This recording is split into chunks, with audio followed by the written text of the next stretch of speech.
හරි පටන් ගමු අපි මේ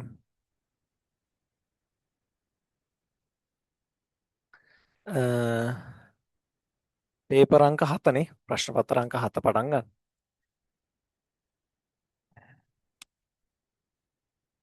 ප්‍රශ්න පත්‍ර අංක 7 පටන් ගන්න. 7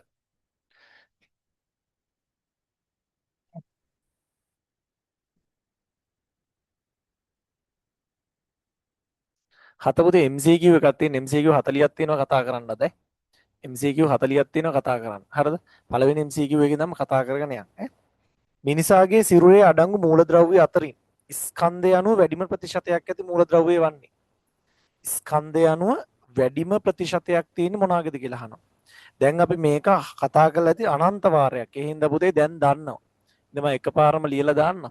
ඔයාලා දන්නවා පුතේ ඔක්සිජන් වැඩිම ප්‍රතිශතයක් තියෙනවා 65%ක්. ඊළඟට පුතේ තියෙන කාබන්. කාබන් 18යි තියෙන්නේ. හයිඩ්‍රජන් තියෙන්නේ කීයද? 10යි. හයිඩ්‍රජන් කීයද තියෙන්නේ? 10යි. නයිට්‍රජන් 3යි තියෙන්නේ. ඉතිරි 104 තමයි පුතේ වෙනත් තියෙන්නේ. වෙනත් මූලද්‍රව්‍ය විදිහට තියෙන ඉතිරි 104. හරි? රයිට්. එහෙනම් පුතේ උත්තරේ 1 කියලා පටස් ගාලා ගන්න පුළුවන් ඈ. උත්තරේ 1. උත්තරේ 1. හරිද? උත්තරේ 1. අංක 2. හරිද? ලියා ගන්න පුතේ ඒක ඕන්න. හරිද? රයිට්. පහත සඳහන් අවස්ථා අතරින් ඝර්ෂණය වැඩි කර ගැනීම සඳහා යෙදුණු අවස්ථාව වන්නේ ඝර්ෂණය වැඩි කර ගන්න පුතේ. ඔයාලා දන්නවා පුතේ ඝර්ෂණය වැඩි කර ගන්න නම් කරන්න ඕනේ මොකද්ද? අංක 1 ඝර්ෂණය වැඩි කර ගැනීම සඳහා අනිවාර්යයෙන්ම කරන්න ඕනේ පුතේ පුෂ්ඨය රළු කරන්න ඕනෙමයි. පුෂ්ඨය රළු කළ යුතුමයි. තේරෙනවද? එහෙනම් අපි ඒකට තමයි පුතේ කට්ට කපන්නේ. නේද? කට්ට කපනවනේ. ටයර් වල එහෙම කට්ට කපනවා. සෙරප්පු වල කට්ට කපනවා. අර මේ බ්‍රේක් ලයිනර් වල නැත්තම් අපි කියන බ්‍රේක් පතුරු වලනේ තිරිංග පතුරු වල කට්ට කපනවා. පුතේ රළු කරනවා. පුළුවන් තරම් රළු කරාට පස්සේ පුතේ හොඳට මොකද වෙන්නේ? ඝර්ෂණ බලය වැඩි වෙනවා. නේද? ඝර්ෂණ බලය වැඩි වෙනවා. එතකොට පුතේ පුෂ්ඨ සුමට කළා වැඩක් තියනවද? මේකේ අහන්නේ ඝර්ෂණ බලය වැඩි කරගන්න තියෙන අවස්ථා. ඝර්ෂණ බලය වැඩි කරගන්න අවස්ථාවකට පුතේ සුමට කරලා හරියනවද? නෑ. පුෂ්ඨ සුමට කර ගැනීම හරියන්නේ නෑ. සුමට කරොත් ඝර්ෂණ බලය අඩු වෙනවා. ඒ කියන්නේ සිනිඳු කරොත් පුෂ්ඨයේ සිනිඳු කරොත් අනිවාර්යෙන් ඝර්ෂණ බලය අඩු වෙනවා පුතේ. එහෙනම් වැරදි. එක ගන්න එපා ඝර්ෂණ බලය වැඩි කරන අවස්ථාවක් නෙමෙයි. පුෂ්ඨය සුමට කරොත් පුතේ ඝර්ෂණ බලය අනිවාර්යෙන්ම අඩු වෙනවා. අඩු වෙනවා. පුෂ්ඨය සුමට කරන හැම අවස්ථාවකම ඝර්ෂණ බලය අඩු වෙනවා. ස්පර්ශ පුෂ්ඨ වලට ලිහිසි තෙල් දැමීම ආච්චි. වැඩක් නෑනේ පුතේ. ලිහිසි තෙල් දැම්ම කියන්නේ ලිස්සනවා වැඩි පුතේ. ලිස්සනවා වැඩි නම් ඝර්ෂණ බලය කොහොමත් මොකද වෙන්නේ? අඩුයි. ලිස්සනවා වැඩි නම් ඝර්ෂණ බලය අඩුයි. ලිස්සනවා අඩුයි නම් පුතේ ඝර්ෂණ බලය වැඩි. රයිට්. වැඩක් නෑ ලිහිසි තෙල් දාන්න එපා. බෙයාරින් යෙදීම. පුතේ බෙයාරින් කියන්නේ අර මේ බෝල කියලා දාන්නේ ඔයාලා. බෝල දාන්න බයිසිකල් වල බෝල තියෙන්නේ. පුතේ බෝල දාන්නේ පුතේ ඝර්ෂණ බලය අඩු වෙන්නේ. ලිස්සලා යන්නනේ පුතේ හොඳට රෝදේ. නේද? ඇක්සල් එක වටේ රෝදේ හොඳට ලිස්සලා යන්න දාන්න බෝල. ඒ කියන්නේ ඝර්ෂණ බලය අඩු කරගන්න දාන්න. ඉස්සු ටයර් වල කට්ට කැපීම. එහෙනම් ඝර්ෂණ බලය වැඩි කරන අවස්ථා. ඔයාලා ඕනනම් ලියා ගන්න පුතේ වැඩි කරන අවස්ථා. නේ? ඝර්ෂණය වැඩි කරන අවස්ථා. ඝර්ෂණය වැඩි කරගන්න අවස්ථා මොනවද තියෙන්නේ? වැඩි කරගන්න අවස්ථා. අවස්ථා. පුතේ ලියන්න මේ පුෂ්ඨ රළු කිරීම. නේද? පුෂ්ඨ රළු කරනවා. නේද? පුෂ්ඨ රළු කරනවා. කට්ට කපනවා.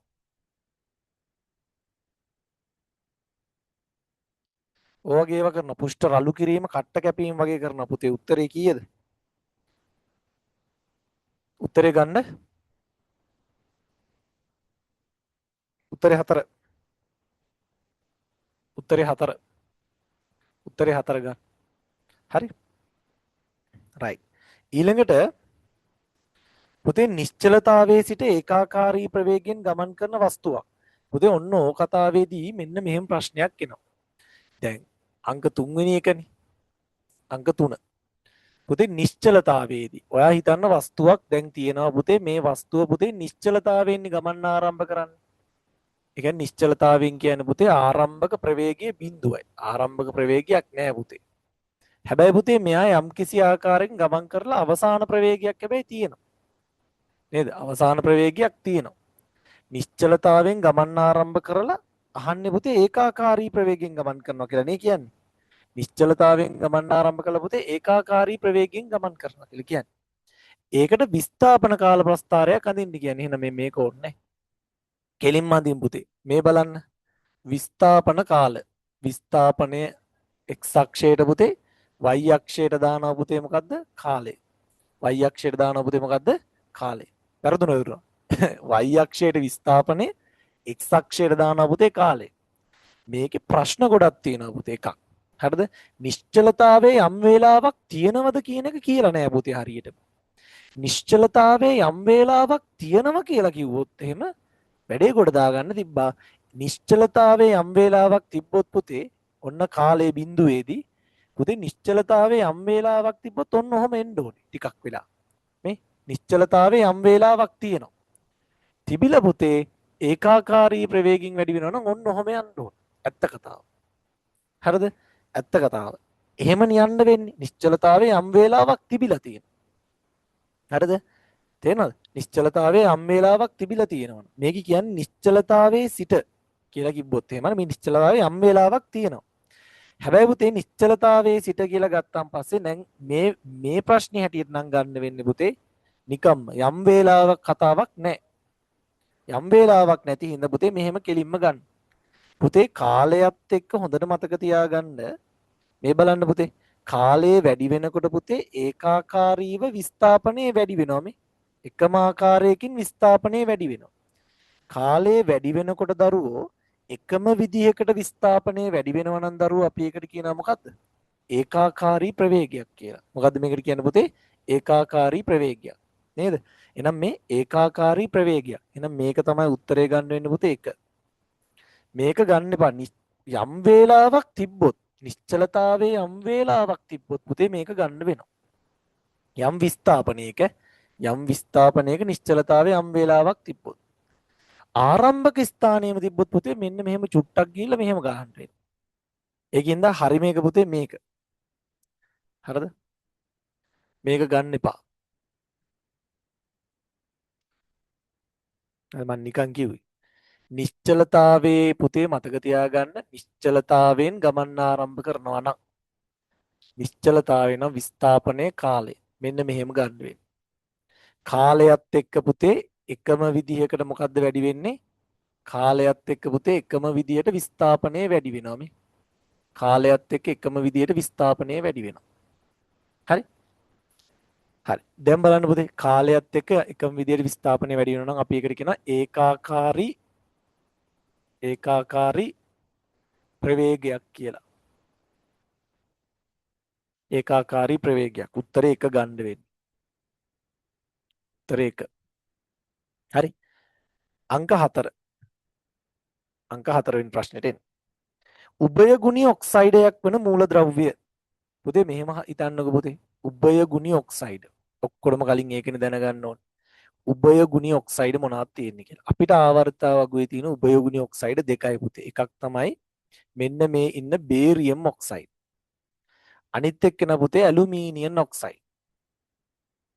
ඔන්න ඔහොම තමයි පුතේ උභයගුණී ඔක්සයිඩ් දෙකක් තියෙන්නේ අපිට. හරිද? ඒකෙමුත් ඔයාලගේ වැඩි හරිය කතා කරන්න පුතේ ඇලුමිනියම් ඔක්සයිඩ් ගැන විතරයි. මේ දෙන්න තමයි ඉන්න අපිට ඉන්නේ උභය ගුණි ඔක්සයිඩ්. දරුවෝ මතක තියාගන්න උභය ගුණි ඔක්සයිඩයක් කියන්නේ මොකක්ද කියලා. උභය ගුණි ඔක්සයිඩයක් කියන්නේ පුතේ අම්ලයක් එක්කත් ප්‍රතික්‍රියා කරනවා භෂ්මයක් එක්කත් ප්‍රතික්‍රියා කරනවා.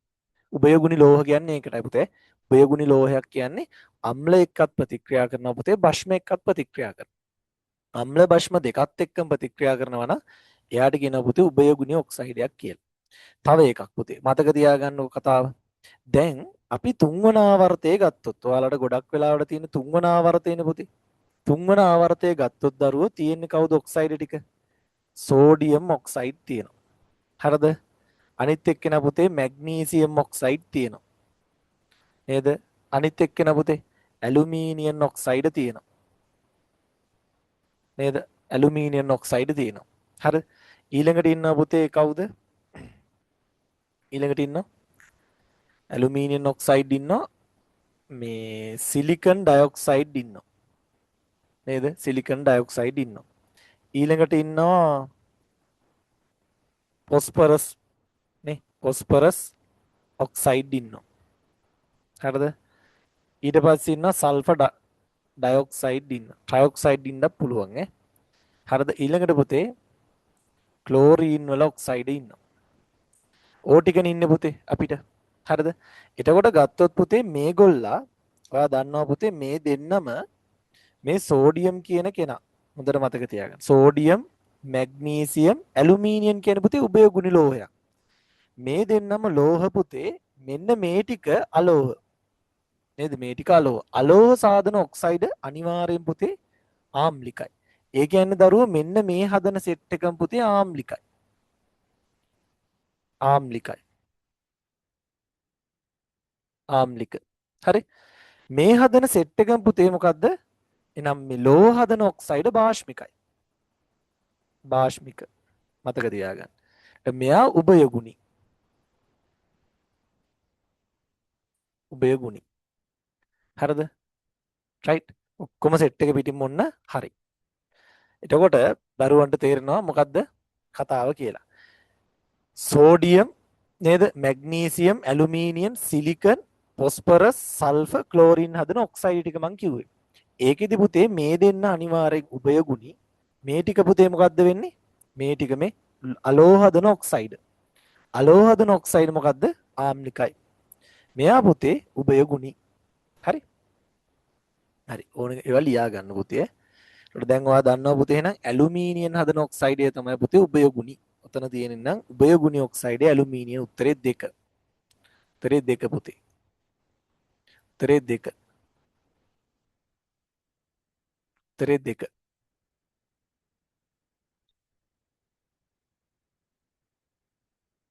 හරි. හරි. අපි යනවා පුතේ ඊළඟට පොල් ගහේ උද්භිත විද්‍යාත්මක නාමය. හරි. ඒකට මම මෙතන අඳින්නන්නේ 3 4 5. පුතේ පොල් ගහේ උද්භිත විද්‍යාත්මක නාමය. විද්‍යාත්මක නාමයක් ලියද්දි පුතේ විද්‍යාත්මක නාමයක තියෙන පුතේ ඝන නාමය කියලා එකක්. ඝන නාමයේ තියෙනවා අනිත් එක තමයි පුතේ සුළු නාමය නැත්නම් විශේෂ නාමය. විශේෂ නාමය. ඔන්න ඕ දෙකක් තමයි තියෙන්නේ පුතේ. අනිවාර්යෙන් ඕ කෑලි දෙක තමයි තියෙන්නේ. එහෙම ලියද්දි පුතේ අනිවාර්යෙන් මතක තියාගන්න ඉස්සෙල්ලාම ඝන නාමය ලියන්න ඕනේ. ඝන නාමය ලියද්දි පුතේ පළවෙනි අකුර කැපිටල්. හරිද? මේකේ තියෙන කොකුස්. ඝන නාමයේ පුතේ අනිවාර්යෙන්ම කැපිටල් පළවෙනි අකුර කැපිටල් ඊළඟ අකුර ඔක්කොම සිම්පල්. ඊට පස්සේ තියෙන්නේ පුතේ නොසුපිරා.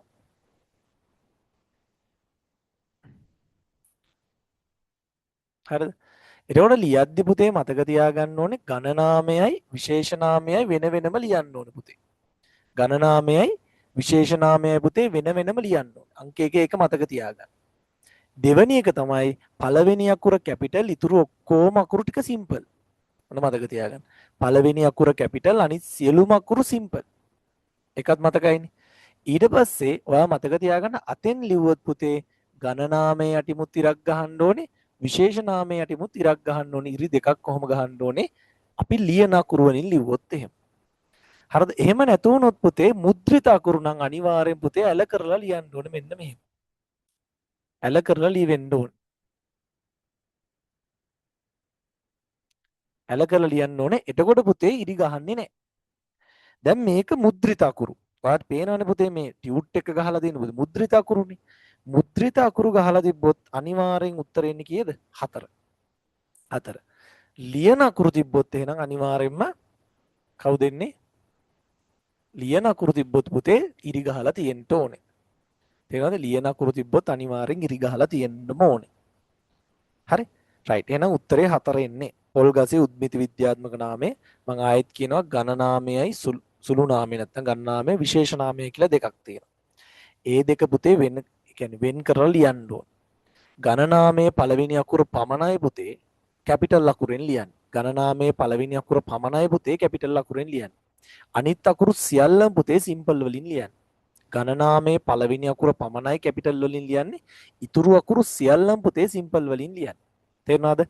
ඊට පස්සේ අපි අතෙන් ලියන අකුරු නම් අනිවාර්යයෙන්ම ගණනාමයටයි සුළු නාමයට නැත්නම් ගණනාමයටයි විශේෂ නාමයටයි යටින් ගිරිය අඳින්න ඕනේ. ඊට පස්සේ මුද්‍රිත අකුරු නම් පළවෙනි අකුර කැපිටල් ඒ ටික හරි ඇල කරලා ලියන්න ඕනේ. හරි.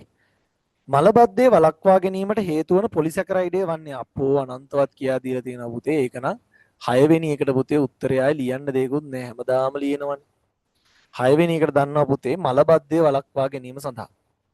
ඔයාලා දන්නවා පුතේ මලබද්ධය වළක්වා ගන්න පාවිච්චි කරන්නේ මොනවාද කියලා. මලබද්ධය වළක්වා ගැනීම සඳහා දැන් සෙලියුලෝස් පොලිසැකරයිඩයක් නේ පුතේ. සෙලියුලෝස් අපේ ඇඟ තුල ජීර්ණය වෙනවද? නැහැ. සෙලියුලෝස් අපේ ඇඟ තුල ජීර්ණය වෙන්නේ නැහැ පුතේ. මතක තියාගන්න හොඳට. සෙලියුලෝස් අපේ ඇඟේ ජීර්ණය වෙන්නේ නැති වුණත් අපේ මලබද්ධය වළක්වා ගැනීම සඳහා තන්තු සහිත ආහාර කන්න කියලා තියෙනවා. තන්තු සහිත ආහාරවල වැඩිපුරම තියෙන්නේ පුතේ මොනවාද? සෙලියුලෝස්. එහෙනම් සෙලියුලෝස් සහිත ආහාර කන එකෙන් මලබද්ධය වළක්වා ගන්න පුළුවන් අපිට.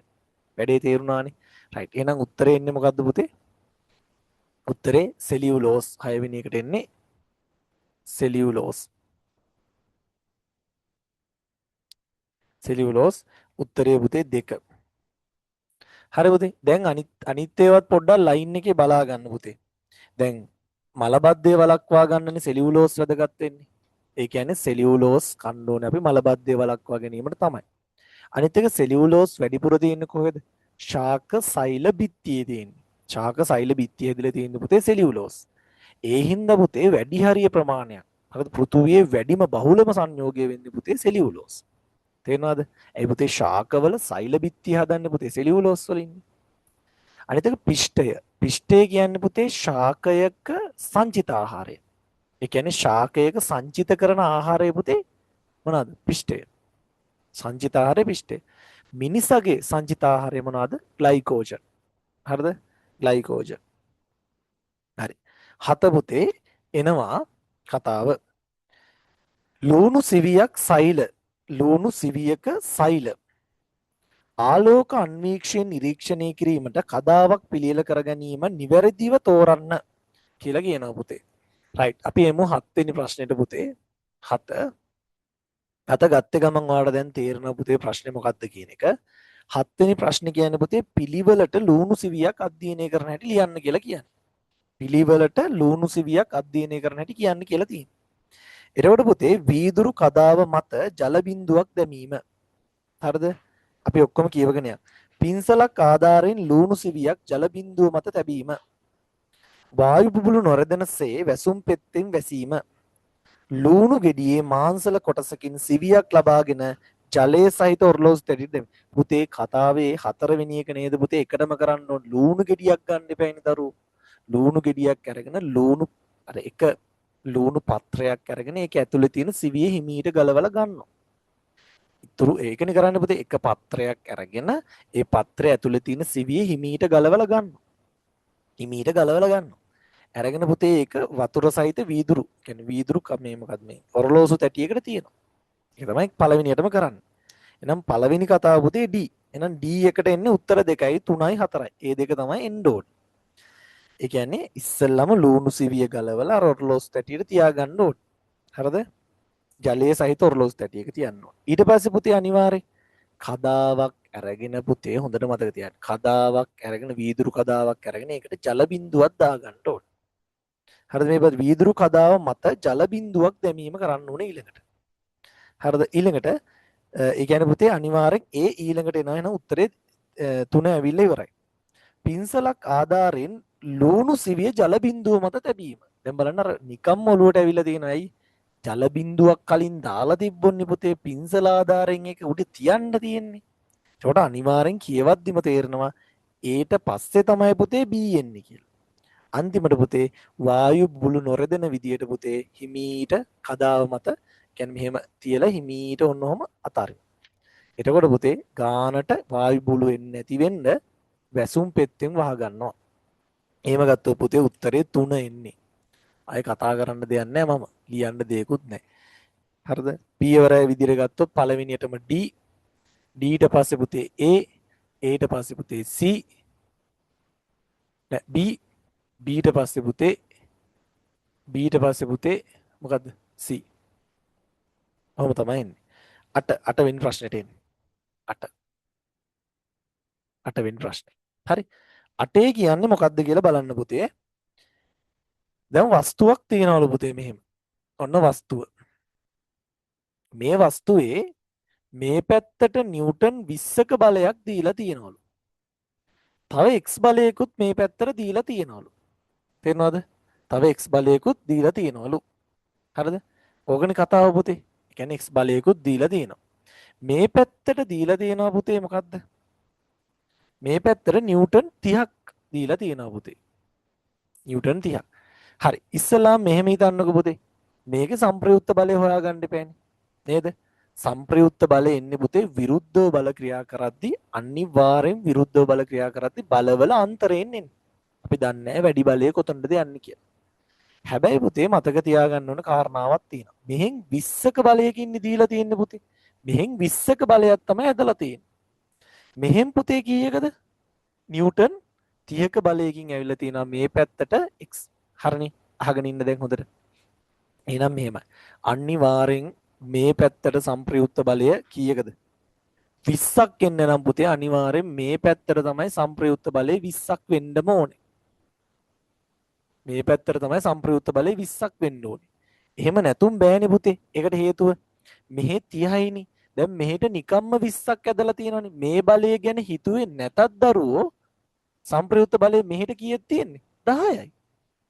එහෙනම් 20ක් ගන්න නම් අනිවාර්යෙන් අර පැත්තට තමයි දාන්න ඕනේ. එහෙනම් කීයක බලයක් දෙන්න ඕනද? ඔන්න බලන්නකෝ. අර පැත්තට 20ක සංප්‍රයුක්ත බලයක් යන්න නම් ඔයාම හිතන්නකෝ පුතේ සංප්‍රයුක්ත බලය මෙතන 20යි මෙතන 20ක් තියෙනවා නම් අනිවාර්යෙන් x ට කීයක් එන්න ඕනද? 30ක් ආව නම් හරිනේ. 30ක් ආව නම් හරිනේ පුතේ මේ 30යි 20යි 50යි අර පැත්තට 50යි මේ පැත්තට 30යි අර පැත්තට එහෙනම් 20යි සංප්‍රයුක්ත බලය. එහෙනම් උත්තරේ කීයද දෙන්නේ පුතේ?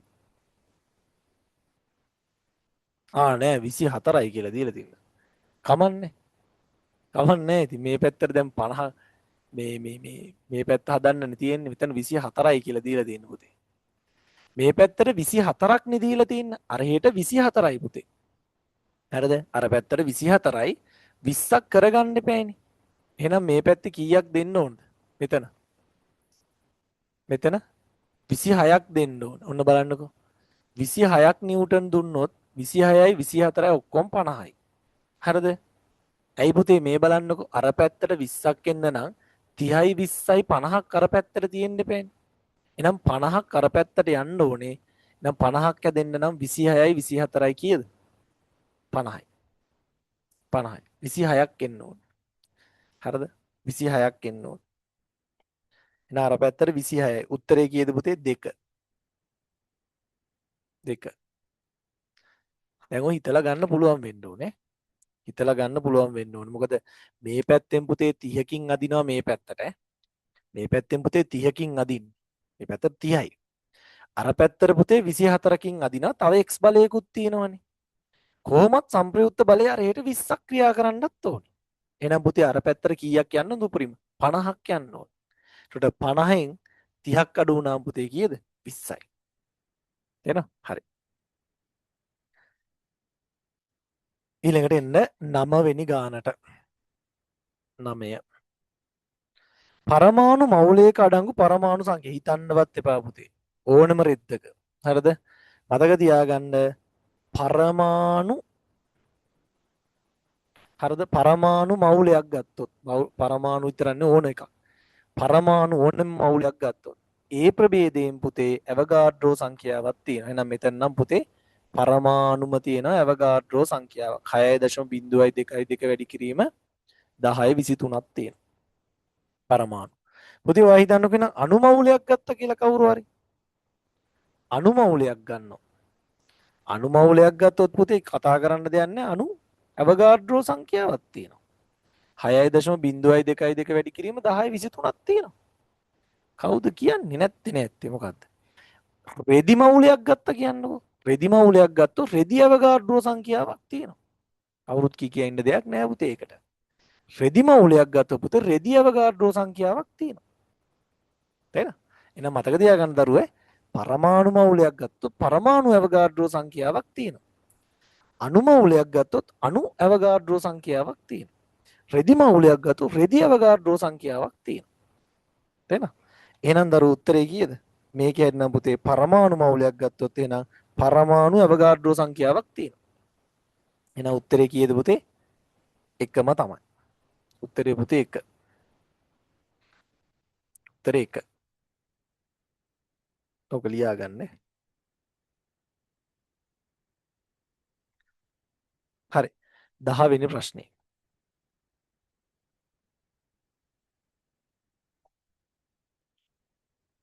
මේකේ තව කතාවක්. රූපේ දැක්වෙන ඉන්ද්‍රිකාවේ කෘත්‍ය වනුයේ වන්නේ කියලා අහන්නේ. රූපේ දැක්වෙන ඉන්ද්‍රිකාවේ කෘත්‍ය වන්නේ කියලා අහන්නේ. පුතේ දැක්කේ ගමන් ඔයාලට තේරෙනවා මොකද්ද මේකේ හැඩරුව? මේකේ හැඩරුව මොකද්ද? දැක්කම තේරෙනවා පුතේ. මේක දැක්කේ ගමන් මේක තේරෙනවා. එකක් තමයි පුතේ පැතලි තැටි ආකාර ව්‍යුහයක්. පැතලි තැටි වගේ ව්‍යුහයක් වගේම මේකේ තියෙනවා පුතේ ඩොට් ඩොට් ඩොට් ඩොට්. එහෙනම් කට්ටිය දාන්න බලන්න පුතේ ඕක දැක්ක ගමන් මොකද්ද තියෙන්නේ කියලා. නිකන් මැසේජ් එකක් දාන්න. දැක්ක ගමන් දන්නවා පුතේ මොකද්ද? ඔහොම ඩොට් ඩොට් ඩොට් තියෙනවා නම් මොකද්ද මේක? ඈ?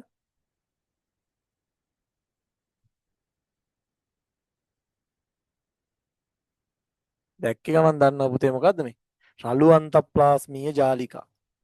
මෙහෙමනේ තියෙන්නේ මේ. ඔන්න ඔහොම තියෙන්නේ. මෙන්න මෙහෙම. මේ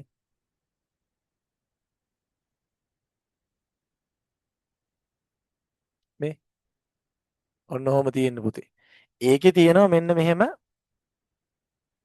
චූටි dot dot dot dot dot dot dot dot dot dot ගොඩක් තියෙනවා ඔන්න ඔහොම. එහෙනම් බැලූ බැල්මෙන්ම දන්නවා පුතේ මේ මොනවාද? රයිබසෝම තියෙන්නේ. මොනවද තියෙන්නේ මේ? රයිබසෝම පුතේ තියෙන්නේ. එහෙනම් රයිබසෝම තියෙනවා නම් පුතේ මේ රළු අන්තප්ලාස්මීය ජාලිකා RER නේ රෆ් එන්ඩෝප්ලාස්මික් රෙටිකියුලර්. පුතේ රළු අන්තප්ලාස්මීය ජාලිකා වලින් මොනවාද කරන්නේ? පුතේ රළු අන්තප්ලාස්මීය ජාලිකා වලින් කරන්නේ මොකද්ද? ප්‍රෝටීන පරිවහනය කිරීම කරනවා. සංශ්ලේෂණය කරන්නේ පුතේ රයිබසෝම් වලින්. ප්‍රෝටීන හදන්නේ පුතේ රයිබසෝම්. හැබැයි ප්‍රෝටීන පරිවහනය කරන්නේ කවුද? රළු අන්තප්ලාස්මීය ජාලිකා වලින්. එහෙනම් අනිවාර්යෙන් පුතේ කරන එකක් තමයි ප්‍රෝටීන පරිවහනය. ප්‍රෝටීන පරිවහනය අනිවාර්යෙන් කරනවා. අංක 2. හරිද? ප්‍රෝටීන පරිවහනය තමයි රළු අන්තප්ලාස්මීය ජාලිකා කරන්නේ නේ. පුතේ එහෙනම් මොකද ප්‍රෝටීන පරිවහනය කිරීම? උත්තරේ 4. ඔතන මොන්න පුතේ ලියා ගන්න ඕන නම් පළවෙනි එක අංක 1. අංක 1 දැක්ක ගමන් කියන්න පුළුවන් ලිපිඩ හා ස්ටොරයිඩ නිෂ්පාදනය කිරීම. ලිපිඩ හා ස්ටොරයිඩ හදන්නේ කවුද පුතේ? සිනිඳු අන්තප්ලාස්මීය ජාලිකා. 1 SCR සිනිඳු අන්තප්ලාස්මීය ජාලිකා පළවෙනි එකට උත්තරේ. 2 නම් ශ්‍රාවී ද්‍රව්‍ය පුතේ නිපදවීම හා ඇසිරීම කරන්නේ ගොල්ගි දේහ. ගොල්ගි දේහ. ඊළඟ පුතේ 3 සෛලීය ක්‍රියා පාලනය කරන්න පුතේ න්‍යෂ්ටිය. න්‍යෂ්ටිය. එහෙනම් උත්තරේ ගන්න වෙන පුතේ කීයද? 4. ප්‍රෝටීන පරිවහනය කරන්නේ RER. RER 10 11 පුතේ. 11. පුතේ මේක නම් සාමාන්‍යයෙන් ඔයාලගේ පොත්වලවත් මම දැකලා නැහැ තියෙනවා. මේ පූටිකාවක්. හරිද? මේ තියෙන්නේ පුතේ පාලක සෛල. මේ දෙපැත්තේ තියෙන්නේ පුතේ පාලක සෛල. මේ බෝංචි බීජ වගේ තියෙන්නේ පුතේ පාලක සෛල. මේවට කියන්නේ පුතේ දරුවෝ පාලක සෛල කියලා. ඉතින් පාලක සෛල. පාලක සෛල. මේ තියෙන්නේ පුතේ පූටිකා සිදුර. පූටිකාව. පුතේ මේ තියෙන පූටිකාව පාලක සෛල. එතකොට පුතේ මේකේ හැටියෙන් නම් පුතේ ඒ කියන්නේ මෙයා පාලක සෛල. B කියන්නේ පුතේ මොකද්ද? පූටිකාව. එහෙනම් AB පිළිවෙලට අහන්නේ පුතේ. පාලක සෛල තමයි A. එහෙනම් උත්තරේ 2. උත්තරේ 2. උත්තරේ 2. හරි. මේක අඳිනවනේ.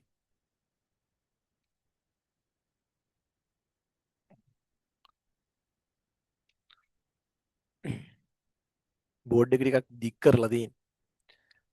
බෝඩ් එක දික් කරලා තව ටිකක් වැඩ ටිකක් තියෙනවා. අද පේනව හොරානම් මනක් නෑන්නේ. පේනවනේ හොඳට. ඇඳ ගන්න පුතේ මේක. ඇඳගෙන මේවා ටික ලියා ගන්නවා ලියා ගන්න. හරි. වැඩි වෙලාවක් ගන්න බෑ. හරි.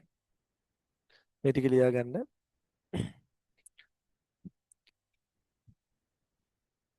හරි. පුතේ මේ පේන එක එහෙම වෙනවනේ හොඳට අවුලක් නෑනේ. ප්‍රශ්න නෑනේ. තිබ්බොත් දාන්න මැසේජ් එක.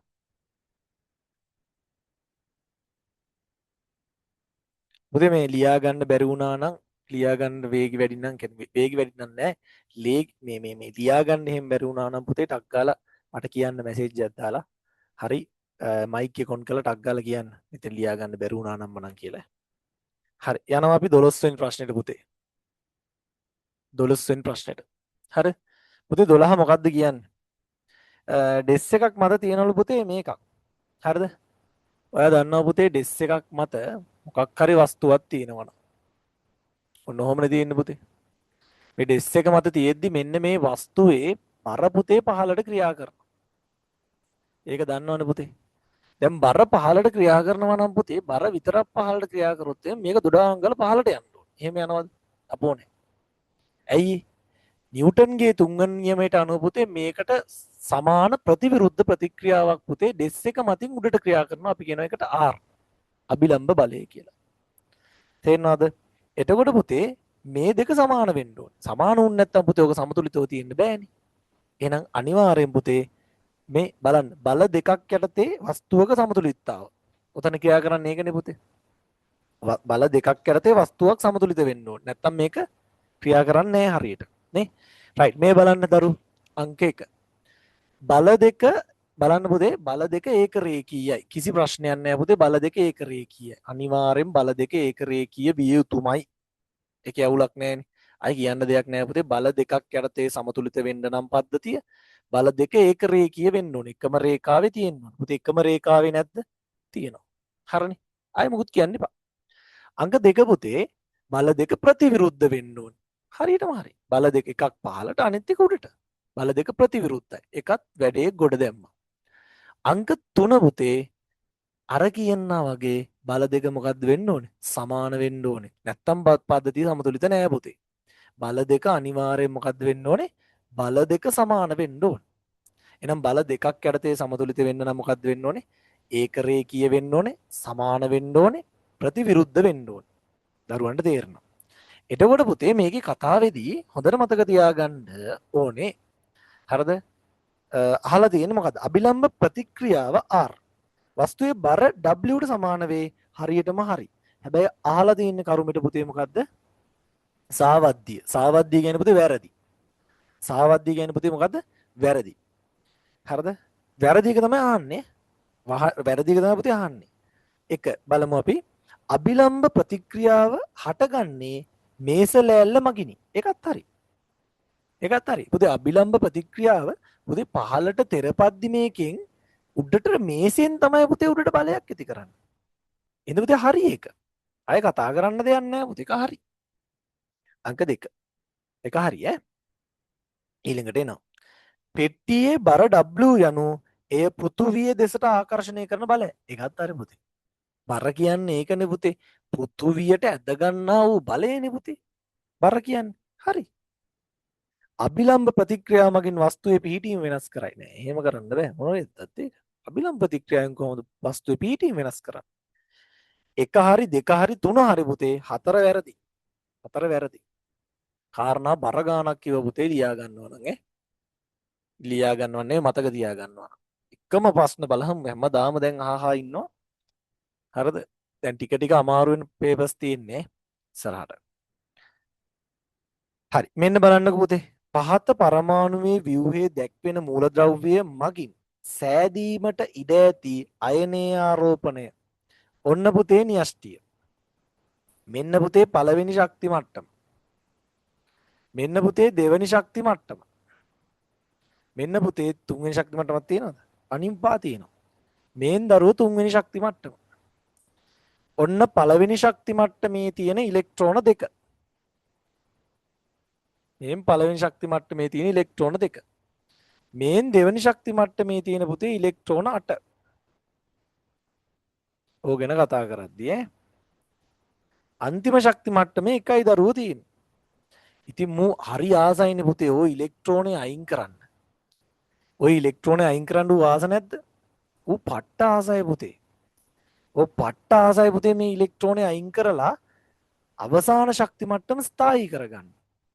මේ ඉලෙක්ට්‍රෝනය පුතේ අයින් කරලා මෙයා පට්ටම ආසයි පුතේ මොකද්ද කරන්න? ස්ථායී වෙන්න. ওই ඉලෙක්ට්‍රෝන අයින් කරන්න හරි ආසයි. එහෙනම් දරුවෝ අනිවාර්යෙන් මතක තියාගන්න මේ ඉලෙක්ට්‍රෝනය අයින් කරනවා. තව ට්‍රික්ස් ටිකක් මං කිව්වා මොකද්ද? ඉලෙක්ට්‍රෝනයක් අයින් කරනවා නම් පුතේ අනිවාර්යෙන් හැදෙන අයනය ඍණ අයනයක්ද ධන අයනයක්ද? ධන අයනයක්. ඉලෙක්ට්‍රෝනයක් අයින් කරොත් ධන අයනයක්. ඉලෙක්ට්‍රෝනයක් ගත්තොත් ඍණ අයනයක්. දැන් ඔය හිතන්නකෝ ඉලෙක්ට්‍රෝන 5ක් අයින් කරා කියලා. හැදෙන්නේ ධන 5ක අයනයක්. ඉලෙක්ට්‍රෝන 5ක් අයින් කරොත් ධන 5ක අයනයක් හැදෙන්නේ. ඉලෙක්ට්‍රෝන 5ක් ගත්තොත් ඍණ 5ක අයනයක් හැදෙන්නේ. දැන් මූ ස්ථායී වෙන්න හරි ආසින්දා ස්ථායී වෙන්න නම් මෙයා යවන්නේ මොකක්ද ඉලෙක්ට්‍රෝන? ඉලෙක්ට්‍රෝන එකයි පුතේ අයින් කරන්නේ. එක ඉලෙක්ට්‍රෝනය අයින් කරන්නේ. එක ඉලෙක්ට්‍රෝනයක් අයින් කරනවා පුතේ ධන එකක අයනයක් හදන්නේ. ධන එකක අයනයක් හදන්නේ. ඔය තේරෙන්න ඕන පුතේ. දැන් මේක නම් පුතේ සෝඩියම් ගැන නේ කියන්නේ. මේ සෝඩියම් නේ පුතේ. නේ සෝඩියම් හරියාසයි පුතේ මෙන්න මේ එක ඉලෙක්ට්‍රෝනය අයින් කරනවා. ඉලෙක්ට්‍රෝනයක් අයින් කරොත් පුතේ හැදෙන්නේ ධන අයනයක්. ධන අයනයක් හැදෙන්නේ. ඉලෙක්ට්‍රෝනයක් ගත්තොත් ඍණ හැදෙන්නේ. හරි.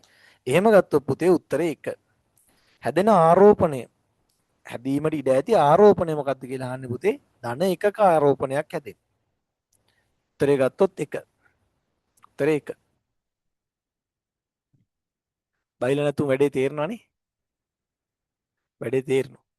වැඩි ප්‍රශ්න නැහැනේ. ප්‍රශ්න නැහැ. ප්‍රශ්න තිබ්බත් වැඩකුත් නැහැ. හරි. ජලයේ නිවැරදි ලුයිස් ව්‍යුවය. පුතේ මේ කොහොම බලන ගමන් පුතේ දැන් ඔය කියා දෙන ඒවා තේරෙනවද කියලා මැසේජ් එකක් දාන්න ටක් ගාලා. කට්ටිය හැමෝම ඉන්නවද කියලා නැත්නම් අමාරු බත් කනවා ඇති. දැන් බත් කන්න නම් විදියක් නැතුව ඇති පුතේ මොකද දන්නවද ෆෝන් එක දුන්න ගමන් දෙමාපියෝ දැන් ෆෝන් එක ගාවම ඉන්නවා. කියන්නේ ෆුල් ඇලර්ට් එකේ ඉන්නේ. ඉඳ මං හිතන්නේ නැහැ කවදාවත් එහෙම බත් කනවා නම් කන්න පුළුවන් වෙයි කියලා. හරිද? පුතේ ජලයේ නිවැරදි ලුයිස් ව්‍යුවය වන්නේ. හරිද? ජලයේ පුතේ නිවැරදි ලුයිස් ව්‍යුවය වන්නේ. අහගෙන ඉන්න හොඳට. 14 වෙනි ප්‍රශ්නේ. හරිද? හරිද? 14 වෙනි ප්‍රශ්නේ. පුතේ මෙහෙමයි. අහගන්න. ජලය කියන්නේ H2O නේ. අන්න ලේසි ක්‍රමයක් මං කියන්න. හරිද? මේක කොහොමත් පුතේ මතක තියාගන්න මම අර හෙන සිද්ධාන්ත ගොඩක් කියා දීලා තියෙනවා. දැන් මේ වගේ දෙයකට ටක් ගාලා ලියා ගන්න එපානේ. ඔයාලට ගොඩාක් වෙලාවට පුතේ එන්නේ O level නේ ඔයාලා. මං A level වලට තියා ගන්න හැටි කියා දීලා තියෙනවා. කොහොමද මැද පරමාණු හොයාගන්නේ? හයිඩ්‍රජන් කවදාවත් මැද පරමාණු වෙන්නේ නැහැ කියලා තියෙනවානේ. ගොඩක් වෙලාවට පුතේ අපි O level ඉඳ පුතේ ගන්නවා මොකද්ද? තනි එකෙක් ඉන්න එක ගන්නවා. නැත්තම් ජීවිතේට හයිඩ්‍රජන් ෆ්ලෝරින් මැද පරමාණු වෙන්නේ නැහැ නේ. ඒකට මැදට පුතේ පරමාණුව දාලා එයාගේ අවසාන ශක්ති මට්ටමේ ඉලෙක්ට්‍රෝන 6 ලියා ගන්න ඕනේ. මං කියවනේ පුතේ 6 තියා ගන්න ඕනේ මේ 1යි 2යි 3යි 4යි 5යි 6යි. නේද? හයිඩ්‍රජන් දෙන්නෙක් දෙපැත්තෙන් ඉන්නේ පුතේ එහෙනම්. හයිඩ්‍රජන් වලින් එක තියා ගන්න ඕන. මං එදා ඉස්සර කියා දුන්නේ ඕවා. ඊට පස්සේ පුතේ මෙයාට තියෙන එකම එකානේ ඌ දාන්න මැදට හවුලේ තියාගන්න දෙන්නේ. මුගේ තියෙන එකම එකා දාන්න මැදට. ඊට පස්සේ පුතේ මෙන්න මේ එක හවුලේ තියාගන්න. ඔන්න එකක් මෙයාගෙන් ආවා මේක කැපුවා. මෙතනින් එකක් මෙතනට ආවා පුතේ මේක කැපුවා. දැන් හරිනේ පුතේ. මැද එකාට 8 හරි. 1යි 2යි 3යි 4යි 5යි 6යි 7යි 8 හරිනේ. 4යි මෙතන 4යි 8යි. 8 හරි. එහෙනම් පුතේ මේ ජලයේ ඉන්න ඕන පුතේ ඉතුරු දෙක ඔන්න ඔහම දාන්න. ඔන්නම තමයි තිත් කතිර සටහනෙන්. ඊට පස්සේ පුතේ ලුයිස් ෆිව් එන්නේ මෙන්න මෙහෙම. කොහොමද පුතේ ලුයිස් ෆිව් එන්නේ? නේද? හැබැයි පොඩ්ඩක් පුතේ මෙයා කෝණික හැඩයක් ගන්නවා. මේ ඉලෙක්ට්‍රෝන එකසර ඉලෙක්ට්‍රෝන වලින් පොඩක් තල්ලු කරනවා මේ බන්ධන. පොඩක් තල්ලු කරද්දී පුතේ ලුයිස් ෆිව් එන්නේ ඇත්තටම මෙන්න මෙයා කෝණික හැඩයක් තියෙනවා. ඔන්න ඔහොම එන්නේ. තේරෙනවද? එහෙම ගත්තොත් පුතේ මොකක්ද උත්තරේ? උත්තරේ 2. උත්තරේ 2. දැන් අහනවා පුතේ 4 වෙනි උත්තරේ ගන්න බැයිද මේ තිත් මේවට කතිර දාලා තියෙනවා. බෑ පුතේ ඉන්නේ. තිත් කතිර සටහනක් නෙවෙයි ලුයිස් වී වල ඩොට් වලින් අදින්න පුතේ. එකසර ඉලෙක්ට්‍රෝන. පුතේ මේ එකසර ඉලෙක්ට්‍රෝන කියන්නේ පුතේ බන්ධන හදන්න නැති ඉලෙක්ට්‍රෝන ඈ. බන්ධන හදන්න නැති ඉලෙක්ට්‍රෝන. හරි. 15.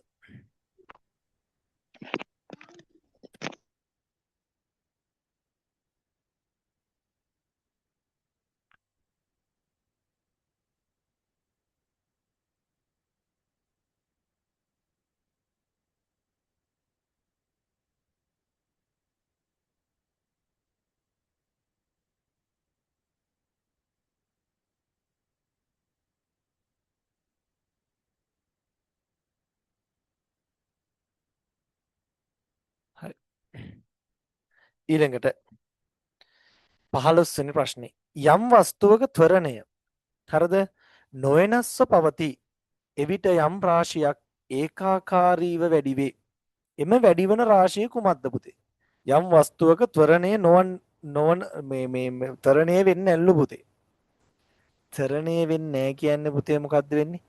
ඒකාකාරීව වැඩිවන එකම දේ මොකද්ද? විස්ථාපන. විස්ථාපන. ඇයි පුතේ මේ බලන්නකෝ. කතාව 15 වෙනි ප්‍රශ්නේ. හරි ලේසි. මේ බලන්න. දැන් මෙන්න තියෙනවා පුතේ විස්ථාපන කාල ප්‍රස්ථාරයක්. ඕකෙන් තමයි කියා දෙන්න තියෙන්නේ. මේන් තියෙනවා විස්ථාපන කාල ප්‍රස්ථාරය. මේකෙන් කියන්නේ මොකද්ද පුතේ? කාලයත් එක්ක විස්ථාපනයේ ඒකාකාරීව වැඩි වෙනවා මේ. මම දැන් අර කිව්වනේ. කාලයත් සමග පුතේ විස්ථාපනයේ එකම විදියකට වැඩි වෙනවා. නේද? ඕන බලන්න කාලයත් එක්ක විස්ථාපනය වැඩි වෙනවා. හරි මම මේකම හදන්නම් පුතේ ප්‍රවේග කාල ප්‍රස්ථාරයකට එන. මේන් කාලයත් එක්ක අනුපතේ කාලයත් එක්ක විස්ථාපනයේ එකම විදිහකට වැඩි වෙනවා නම් අපි ඒකට කියන්නේ මොකද්ද? ඒකාකාරී ප්‍රවේගයක්. කාලයත් සමග ඒකාකාරීව එකම විදිහකට විස්ථාපනය වැඩි වෙනවා නම් අපි ඒකට කියන්නේ මොකක්ද දරු? ඒකාකාරී ප්‍රවේගයක්.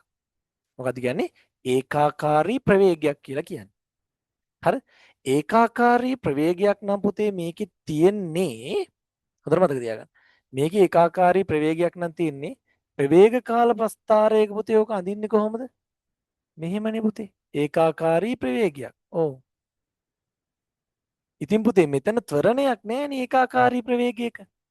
පුතේ ඒකාකාරී ප්‍රවේගයක ත්වරණයක් නෑ. ත්වරණයක් නෑ කියන්නේ දරුවෝ මේ ත්වරණයක් නෑ. ඔන්න මේ බලන්න ත්වරණයක් නෑ. හැබැයි ඒ වෙලාවේ වැඩි වෙන්නේ මොකද්ද?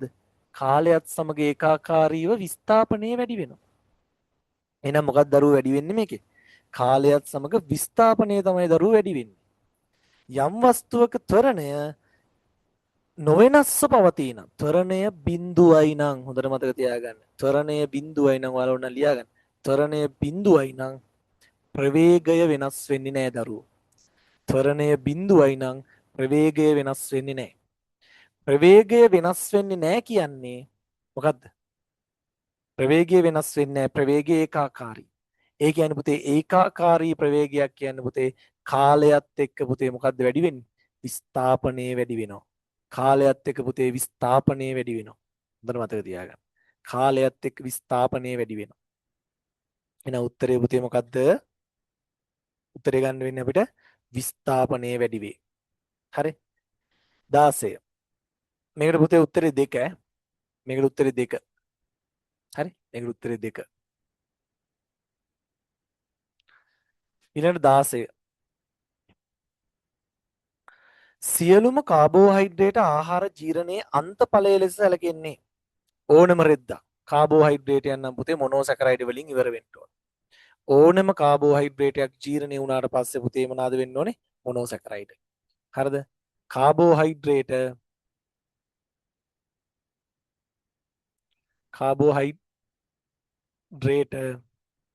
පුතේ ජීර්ණය වෙන්න ඕනේ පුතේ මොකද්ද? අන්තිමට ජීර්ණය වෙලා අන්තිම වෙන්නේ රුධිරයට උරා ගන්න පුතේ මොනෝසැකරයිඩ් විදියට.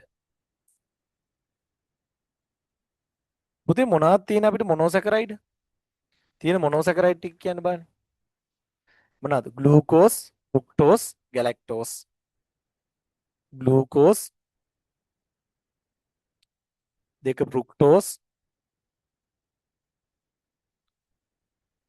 තුන ගැලැක්ටෝස්. එහෙනම් ඕනම කාබෝහයිඩ්‍රේටයක් පුතේ අවසාන ඵලයේ ජීර්ණයේ අවසාන ඵලයේ පුතේ මොනෝසැකරයිඩ්. 17 මීතේන් වල අණුව මොකක්ද කියලා අහනවා පුතේ. හරිද? 17. ඔයාලා දන්නවා පුතේ මීතේන්. මෙහෙමනේ ඉන්නේ CH4 පුතේ. හොඳට මතක තියාගන්නකෝ. ඒකේ ඔක්කොම අඳින්න ඕනේ නෑ පුතේ අපි. නිකන් ගෙස් කරලා බල කියන්නේ. ඇඳ ඇඳින්න අවශ්‍ය නෑනේ. හරි ඇඳලාම හදමුකෝ පුතේ. දැන් කාබන් ගත්තොත් පුතේ පළවෙනි ශක්ති මට්ටමේ ඉලෙක්ට්‍රෝන දෙකයි පුතේ. ඔව්නේ. දෙවනි ශක්ති මට්ටමේ පුතේ ඉන්නවා ඉලෙක්ට්‍රෝන හතරක්. හයිඩ්‍රජන් 4 දිනෙට ඒක දෙන්න පුළුවන් නේ පුතේ ඔන්න ඔය විදියට. හයිඩ්‍රජන් 4 දිනෙට ඔක දෙන්න පුළුවන්. පුතේ හයිඩ්‍රජන් 4 දෙනෙක් පුතේ වටෙන් එනවා. මේන් එක හයිඩ්‍රජන් කෙනෙක්. ඕන් හයිඩ්‍රජන්ගේ ඉලෙක්ට්‍රෝනේ. ඕන් එකෙට්ට දුන්නා. මේන් තව හයිඩ්‍රජන් කෙනෙක්. උගේ ඉලෙක්ට්‍රෝනේ ඔන්න ඔහම දුන්නා. මේන් තව හයිඩ්‍රජන් කෙනෙක්. උගේ ඉලෙක්ට්‍රෝනේ ඔන්න ඔහම දුන්නා. මේන් තව හයිඩ්‍රජන් කෙනෙක්. උගේ ඉලෙක්ට්‍රෝනේ ඔහම දුන්නා. පුතේ එහෙනම් කාබන් වටේට හයිඩ්‍රජන් කී දෙනෙක් සම්බන්ධ වෙලා තියෙනවද? 4 දෙනෙක් සම්බන්ධ වෙලා තියෙනවා. ඔක තමයි පුතේ මීතේන් අණුවේ සම්බන්ධයයි. මේ බලන්නකො අවසාන ශක්ති මට්ටමේ දැන් කාබන්ට 1 2 3 4 5 6 7 8යි. ස්ථායි. එයා 8ක් කරගත්තා. ඒ වගේම හයිඩ්‍රජන් කරගන්න ඕනේ කීයද පුතේ? හයිඩ්‍රජන්ට 1යි තියෙන්නේ 2ක් කරගත්තා නම් හරි. එහෙනම් පුතේ 1 2 1 2 1 2 හරි. ඔහොම තමයි පුතේ මීතේන් අණුව ඉන්නේ. තේන? ඒත් එක්කම ඕනනම් මම කියන්නම් එක කියන්නේ HCl අණුව. එක කියන්නේ HCl. හරිද? තුන කියන්නේ මොකද්ද? Ammonia NH3 අණුව. හතර කියන්නේ පුතේ හයිඩ්‍රජන් අණුව. ඕනනම් මම මෙතන උන්න ලියන්න. එක පුතේ ඕනනම් බලන්න හදලා HCl අණුව තියෙන. දෙක තියෙන්නේ පුතේ දෙක මේකනේ. මේක තමයි දෙක උත්තරේ. හරිද? තුන්වෙනි එකේ පුතේ තියෙන්නේ NH3. හතරවෙනි එකේ තියෙන්නේ පුතේ හයිඩ්‍රජන් වායුව. ඔන්න ඔහොම තියෙන. 18 18 18 දී ඇති රූපය සම්බන්ධයෙන් වැරදි ප්‍රකාශය බැලූ බැල්මෙන්ම පුතේ මේ බලන්නකෝ එක පරමාණුවක් වටා පුතේ තවත් පරමාණු 4ක් සම්බන්ධ වෙලා තියෙනවා. මේ දියමන්ති ගැනනේ පුතේ මේ කියන්නේ.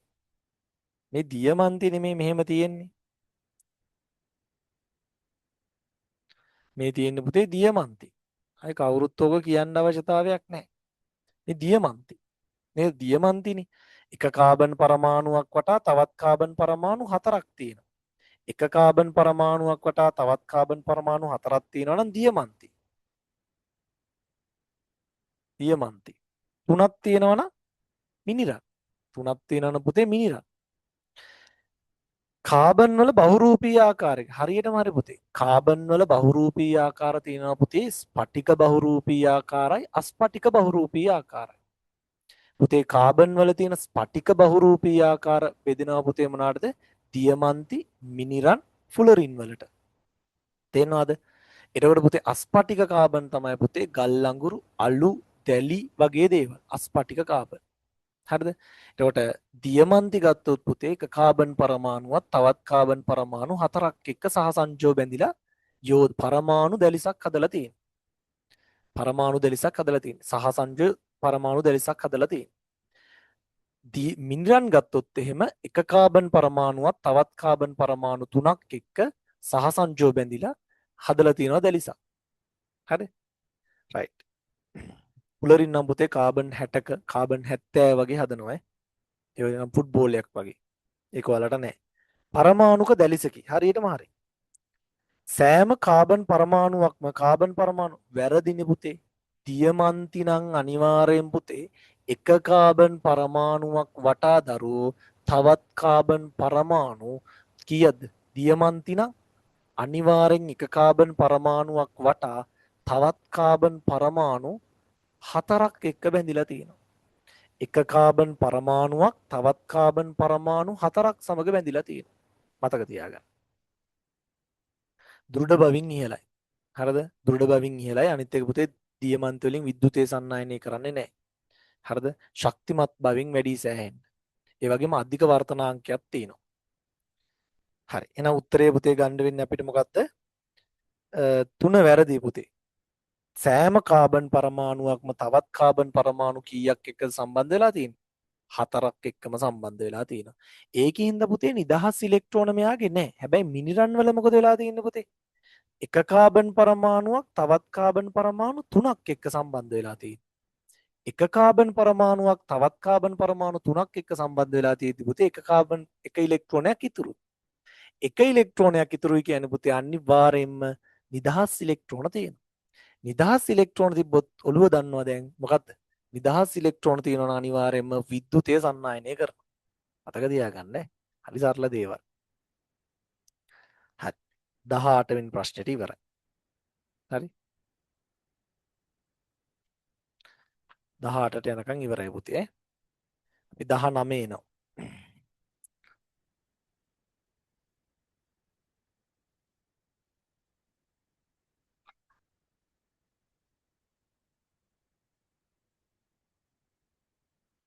හරි 19ට එනවා.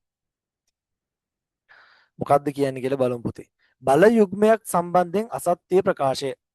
ඉස්සෙල්ලාම දැනගන්න ඕන පුතේ බල යුග්මයක් කියන්නේ මොකක්ද කියලා. 19 වෙනි ප්‍රශ්න. බල යුග්මයක් කියන්නේ පුතේ යම් ලක්ෂයක් වටා පුතේ හරිද සමාන බල දෙකක් පුතේ ප්‍රතිවිරුද්ධව ක්‍රියා කරනකොට සමාන බල දෙකක් පුතේ ප්‍රතිවිරුද්ධව ක්‍රියා කරද්දී ඇති වෙන්නේ පුතේ මොකද්ද? බල යුග්මයක්. මොකක්ද ඇති වෙන්නේ? බල යුග්මයක්. ඕ ලක්ෂය වටා කියලා හිතමු. බල යුග්මය හොයන්නේ පුතේ එක බලයක විශාලත්වය. හරිද? බල යුග්මය හොයන්නේ පුතේ එක බලයක විශාලත්වය වැඩි කරන්න ඕන පුතේ බල දෙකේ ක්‍රියාරේඛා අතර ලම්බ දුරෙන් D කියලා ගමු. බල දෙකේ ක්‍රියාරේඛා අතර ලම්බ දුරෙන්. ඒක මම මෙහෙම ගන්නම්. අපි D කියලා ගන්නවනේ පුතේ ගුරුරට L කියලා ගන්නවා. L. හරිද? එක බලයක විශාලත්වය බල දෙකේ ක්‍රියාරේඛා අතර ලම්බ දුරෙන් ගුණ කරන්න ඕනේ. වැඩේ ගොඩ. එතකොට තමයි බල යුග්මයක් එන්නේ. සංප්‍රයුක්ත බලය ශුන්‍ය වේ. අසත්‍ය ප්‍රකාශය අහන්න. හරිද? බල දෙක එකිනෙකට ප්‍රතිවිරුද්ධ දිශාවලට පවතී. එකත් හරි. බල දෙකේ විශාලත්වය සම හරි. වස්තුව රේඛීයව චලනය කරයි. වැරදි පුතේ. අහන්නකො දරුවෝ. මේ සංප්‍රයුක්ත බලය ශුන්‍ය කරන කතාවයි. බල දෙක රේඛීයව ගමන් ගන්න. මේකේ සංප්‍රයුක්ත බලය පුතේ ශුන්‍යයි. බල දෙක ප්‍රතිවිරුද්ධව ක්‍රියා කරනවා. මතක තියාගන්න. එතකොට පුතේ මේකේ කොහෙටවත් මේක චලනය වෙන්නේ නැහැ. මේ එක වටා එක ලක්ෂයක් වටා කැරක් කැරකේ තියෙන්නේ. තේරෙනවද? ඒකින්ද පුතේ අසත්‍ය ප්‍රකාශ වෙන්නේ මොකද්ද? මේ වස්තුවේ තියෙන රේඛීය චලිතයක් නෙවෙයි පුතේ. මේ වස්තුවේ තියෙන පුතේ මොකද්ද? භ්‍රමණ චලිතයක්. හරිද? රේඛීය චලිතයක් නෙවෙයි තියෙන්නේ පුතේ. රේඛීය චලිතයක් කොහෙද තියෙන්නේ මේක? භ්‍රමණ චලිතයක් තියෙන. භ්‍රමණ චලිතයක් ඇත. චලිතයක් ඇත. ඒක මතක තියාගන්න. ඔක කිව්ව ගමන් රේඛීය චලිත කියන්නේ පුතේ කෙලින්ම යන එක. එහෙම කෙලින් යන ඒවා දැන් කතා කරානේ පුතේ. මෙතන කතා කරන්නේ ගූර්ණය, බලගූර්ණය වගේ තියෙන පුතේ අනිවාර්යයෙන්ම භ්‍රමණ චලිත. මොනවද තියෙන්නේ? භ්‍රමණ චලිත.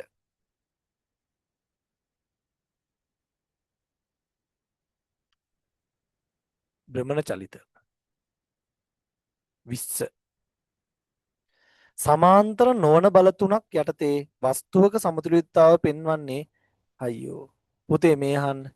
සමාන්තර බල තුනක් යටතේ නම් සමාන්තර බල තුනක් යටතේ නම් වස්තුව මෙන්න මෙහෙම තියෙන්න ඕන. එක බලයක් මෙහෙම ක්‍රියා කරන්න ඕනේ. මෙහෙම අනිත් බලේ ක්‍රියා කරන්න ඕනේ සමාන්තර බල තුනක් නම්. මේෙන් අනිත් පැත්තට. මේක F1 නම් පුතේ මේක F2 නම් අපි හිතමු පුතේ මේක F3 කියලා. හරි. මේක සමතුලිත වෙන්න නම් සමාන්තර බල තුනක් යටතේ සමතුලිත වෙන්න නම් කාරණා කීයක් තෘප්ත කරන්න ඕනද පුතේ? දෙකක් තෘප්ත කරන්න ඕනේ. එකක් මේ බල තුන එකම තලයක තියෙන්න ඕනේ. හරිද? එකම තලයක තියෙන්න ඕනේ. අංක දෙක තමයි පුතේ බල දෙකක විශාලත්වය නැත්නම් බල දෙකක සංප්‍රයුක්තය. හරිද? බල දෙකක සංප්‍රයුක්තය අනිවාර්යෙන් තුන්වන බලයට විශාලත්වයෙන් සමාන හා දිශාවෙන් ප්‍රතිවිරුද්ධ වෙන්න ඕන. මම නිකන් ලිව්වේ ඔයාලා ලියා ගන්න. එකක් තමයි පුතේ බල දෙකක සංප්‍රයුක්තය තුන්වන බලයට විශාලත්වයෙන් සමාන වෙන්න ඕන. සමාන්තර බල දෙකේ සමාන්තර බල දෙකක නම් අනිවාර්යෙන්ම බල දෙකක එකතුව ඒ කියන්නේ F1 ධන F2 එකම දිශාවට තියෙන දෙකේ එකතුව තුන්වන බලයට සමාන වෙන්න ඕනේ F3ට සමාන වෙන්න. දිශාවෙන් ප්‍රතිවිරුද්ධ වෙන්න ඕනේ. හැබැයි මතක තියාගන්න දරුවෝ මෙහෙම ආනත බල තුනක් ගත්තොත් හරිද? දැන් මේ රූපයක් එල්ලලා තියෙනවා කියලා හිතන්නකෝ පින්තූරයක්. හරිද? මේ පින්තූරයේ පුතේ බර අහගන්න පින්තූරයේ බර පහළට නියන්නේ පුතේ. W පින්තූරයේ බර කොහෙද යන්නේ පුතේ? පහළට. පින්තූරයේ බර පහළට. එතකොට මේ ආතති බල දෙක මේකින් ක්‍රියා කරන්න ඕනේ. මේ දෙකෙන් එල්ලගෙන ඉන්නේ පුතේ. ඔය දෙකෙන් තමයි එල්ලගෙන ඉන්නේ. හරි. එකක් තමයි පුතේ බල තුනම එකම තලයක තියෙන්න ඕනේ. ඒක හරිනේ මෙයත් එකම තලයේ මෙයත් එකම තලයේ කිසි ප්‍රශ්නයක් නෑ පුතේ. මේ තුන් දෙනාම එකම තලයේ තමයි ඉන්නේ. ඒකේ අවුලක් කරගන්න එපා. හරි. නමුත් පුතේ බලන්න දෙක මෙන්න මේ බල තුනම එකම ලක්ෂයකදී හම්බ වෙන්න ඕනේ. හරිනේ පුතේ මේ. මේකත් හම්බ වෙන්නේ මෙතනින්. මේකත් හම්බ වෙන්නේ මෙතනින්. මේකත් හම්බ වෙන්නේ මෙතනින්. හරි ඒකත් හරි. බල දෙකක සංප්‍රයුක්තය තුන්වන බලයට සමාන හා දිශාවෙන් ප්‍රතිවිරුද්ධ වෙන්න ඕන. ඒ තුනම තියෙනවා නම් පුතේ ආනත බල තුනක් යටතේ වස්තුවක් සමතුලිත වෙනවා. එතකොට පුතේ මේකේ උත්තරේ කීයද? 4. අනිත් ඔක්කොම පුතේ සමාන්තර බල තියෙන්නේ. හොඳට බලන්න. අනිත් ඔක්කොම තියෙන්නේ පුතේ සමාන්තර බල. ඒක විතරයි ආනත බලයකට තියෙන්නේ. නේද? අනිත් ඔක්කොම මේ බලන්න පුතේ. අනිත් ඔක්කොම තියෙන්නේ පුතේ මේ මෙන්න මේ වගේ මේ ගැජට් වගේ තියෙන්නේ. මේක විතරයි පුතේ ආනත බල තුනක් යටතේ තියෙන්නේ. හරි. ඊළඟ පුතේ රූපයේ දැක්වෙන කෘතිම වර්ධක ප්‍රචාරණ ක්‍රමය වන්නේ රූපයේ දැක්වෙන කෘතිම වර්ධක ප්‍රචාරණ ක්‍රමය වන්නේ ඔයාලා හොඳටම දන්නවා පුතේ. පොළවට ආසන්නයේ තියෙන අතු කෑල්ලක් අරගෙන පුතේ චූටි කැපුමක් අයින් කරලා ඒ කැපුම වැහෙන විදිහට පොළව යටින් දාලා ගන්න එකට අපි කියනවා මොකද්ද පුතේ? භූමි අතු බැඳීම කියලා. භූමි අතු බැඳීම. තේරෙනවද? ඒකට පුතේ සාමාන්‍යයෙන් ගහේදිම පොත්තක් අයින් කරලා ඒක උඩින් කොහොබත් බඳින එකට අපි කියනවා පුතේ මොකද්ද? වායව අතු බැඳීම. එහෙනම් මතක තියාගන්න අංක 1 පොළවට ළඟ අත්තක් අරගෙන පොළවේ ඇතුලෙන් දාලා ඒකේ මුල් අද්දව ගන්නවා නම් අපි කියනවා පුතේ මොකද්ද? මොකක් කියලාද කියන්නේ? භූමි අතු බැඳීම. මොකක් කියලාද? භූමි අතු බැඳීම. වැඩේ ෂේප්. ඒ වගේම තමයි දරුවෝ ගහ කියන්නේ වායව කොටස් වලදී පොඩි පොතු කෑල්ලක් අයින් කළා ඒ වටේට මොනවද තියන්නේ? කොහොබත් තියලා එතනින් පැලයක් ලබා ගන්න එකට කියනවා පුතේ මොකද්ද? වායව අතු බැඳීම. එහෙනම් පුතේ මෙතන තියෙන්නේ පුතේ අනිවාර්යයෙන්ම අතු බැඳීම. අතු බැඳීම කියලා පුතේ මෙතන නෑ. නේද? වායව අතු බැඳීමවත් කියලා භූමි අතු බැඳීමවත් කියලා නෑ. අතු බැඳීමට කියන අනිත් නම තමයි දීලා තියෙන්නේ. ලේයර් කිරීම. හරිද? ලේයර් කිරීම උත්තරේ. උත්තරේ 3. නැත්නම් අතු බැඳීම කියලා කියන්නේ ඔකට. අතු බැඳීම කියලා කියන්නේ. හරි? අතු බැඳීම කියලා තමයි කියන්නේ. හරි? ඊළඟට පුරුෂ ප්‍රජනක පද්ධතියෙන් නිපද වෙන හෝමෝනයක් වන්නේ ඒවා ලියන්න දේවල් නැති හින්දා මං ලියන්නේ. පුරුෂ ප්‍රජනක පද්ධතියෙන් අහන්න. පුරුෂ ප්‍රජනක පද්ධතියෙන් නිපද වෙන හෝමෝනයක් වන්නේ. හරිද? පුතේ මොනවාද? පුරුෂ ප්‍රජනක පද්ධතියෙන් පුතේ ඊස්ට්‍රජන් හා ප්‍රොජෙස්ටරෝන් ඔයාලා දන්නවා පුතේ මොකක්ද? ස්ත්‍රී ප්‍රජනක පද්ධතියෙන් නිපද වෙන්නේ. පුරුෂ ප්‍රජනක පද්ධතියෙන් නිපද වෙන්නේ මොනවාද? මොනවාද? ටෙස්ටෙස්ටරෝන්. මොනවාද? ටෙස්ටෙස්ටරෝන්. ටෙස්ටෙස්ටරෝන්.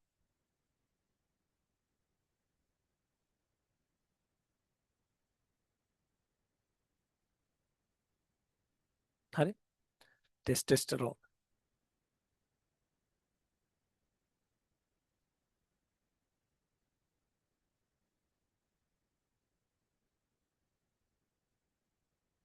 හරි. අහගන්න ඊළඟට 23ට එන්න පුතේ. පොටෑසියම් කාබනේට් වල සූත්‍රය වන්නේ. පොටෑසියම් කාබනේට් වල සූත්‍රය. අහගෙන ඉන්න. අපි යන් 23 වෙනි ගානට. මේ ඉන්නේ පුතේ පොටෑසියම්. හරි සද්දාවෙන් ඉන්නවා. මේ ඉන්නවා දරුවෝ කාබනේට්. කාබනේට් අයනයක් නේ පුතේ. එතකොට පුතේ පොටෑසියම් කියන්නේ පළවෙනි කාණ්ඩයේ හින්දා පුතේ එයාගේ සංයුත්තාව එකයි. කාබනේට් වල පුතේ අයනයේ ආරෝපණයේ සංඛ්‍යාත්මක අගය. මෙතන තියෙන පුතේ ඍණ දෙකයිනේ. ඒ කියන්නේ පුතේ සංයුත්තාව පුතේ ඍණ දෙකයි. පොටෑසියම් කාබනේට් දෙක මාරු කරන්න පුතේ. එතකොට පුතේ මේ දෙක මෙයාට එනවා K2 මේක මේ සෙට් එකටම යනවා. සෙට් එකටම ගියා කියලා අවුලක් වෙන්නේ නැහැ පුතේ එකනේ. ඕම්ම ලියන්න. මේ එතකොට මේ ආරෝපණ අයින් වෙලා යනවා. මේ පුතේ ආරෝපණ අයින් වෙලා යනවා. එතකොට පුතේ උත්තරේ එන්නේ මොකද්ද? Potassium carbonate. උත්තරේ ගන්න වෙන්නේ පුතේ අපිට දෙක.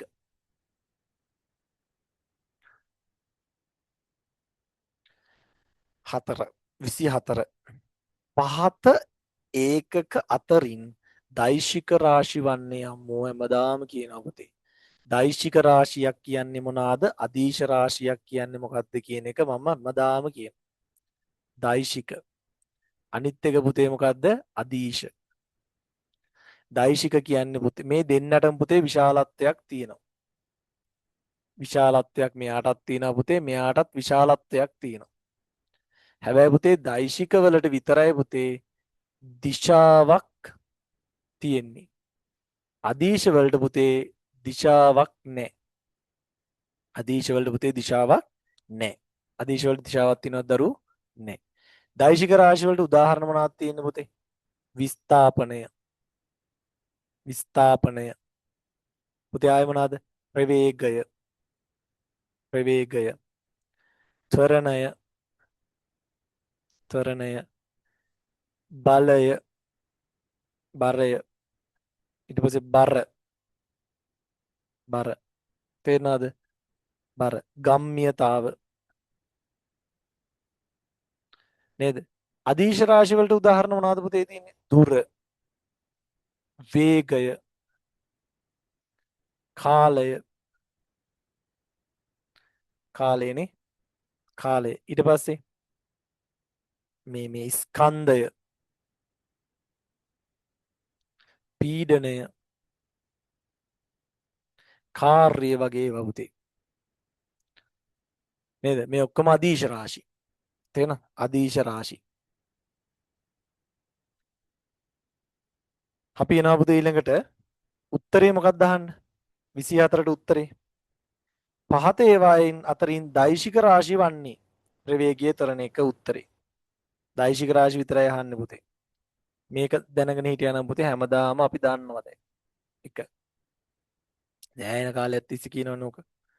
කියලා මට දැන් එපා වෙලා තියෙනවා. හරි. අපි එනවා පුතේ ඊළඟට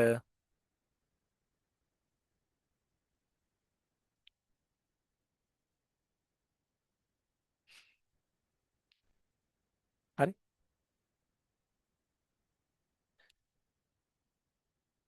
තප්පර 10ක් තුලදී වස්තුවේ ප්‍රවේගය. හරිද පුතේ? 20යි ms ඍණ 1 සිට 40යි ms ඍණ 1 දක්වා ඒකාකාරී වැඩි වූයේ නම් එම වස්තුවේ ත්වරණය ගණනය කරන්න. හරි පුතේ අහගන්න. ඔන්න කතාව. 25. 25 පුතේ. 25 කියන්නේ වස්තුවක පුතේ ආරම්භක ප්‍රවේගය කීයයි කියලා දීලා තියෙන්නේ. ආරම්භක ප්‍රවේගය පුතේ 20යි ms ඍණ 1. ආරම්භක ප්‍රවේගය කීයද පුතේ? 20යි ms ඍණ 1. අවසාන ප්‍රවේගය කීයද පුතේ යාගේ? 40යි ms ඍණ 1. නේද? මේ සඳහා ගත වුණු කාලය කීයද පුතේ? තප්පර 10යි. තප්පර 10යි ගත වුණු කාලේ. නේ? ගත වුණු කාලේ පුතේ තප්පර 10යි. එහෙනම් අපි දන්නවා මෙහෙම කතාවක් පුතේ. ත්වරණය සමාන වෙනවා පුතේ අවසාන ප්‍රවේගයෙන් ආරම්භක ප්‍රවේගය අඩු කරලා පුතේ කාලයෙන් බෙදන්න ඕන. ඕකනේ පුතේ ත්වරණය කියන්නේ. නේ? අවසාන ප්‍රවේගයෙන් ආරම්භක ප්‍රවේගය අඩු කරලා කාලයෙන් බෙදන්න ඕන පුතේ. මට කියන්න දරුවෝ මේකේ අවසාන ප්‍රවේගය කීයද? 40යි. ms ඍණ 1. ආරම්භක ප්‍රවේගය පුතේ 20යි. ඒ සඳහා ගත වුණු කාලය තප්පර 10යි. හිතෙන් හදලා ගන්න පුළුවන් 20න් 10 40න් 20ක් අඩු වුණාම 20යි 20 බෙදීම දෙක 2යි. 2යි ms ඍණ 2.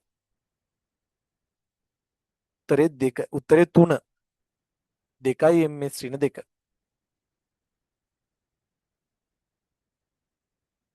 හරි. අපි හදපු ගොඩාක් ප්‍රශ්න පත්‍රවල පුතේ ඔක තියෙනවා.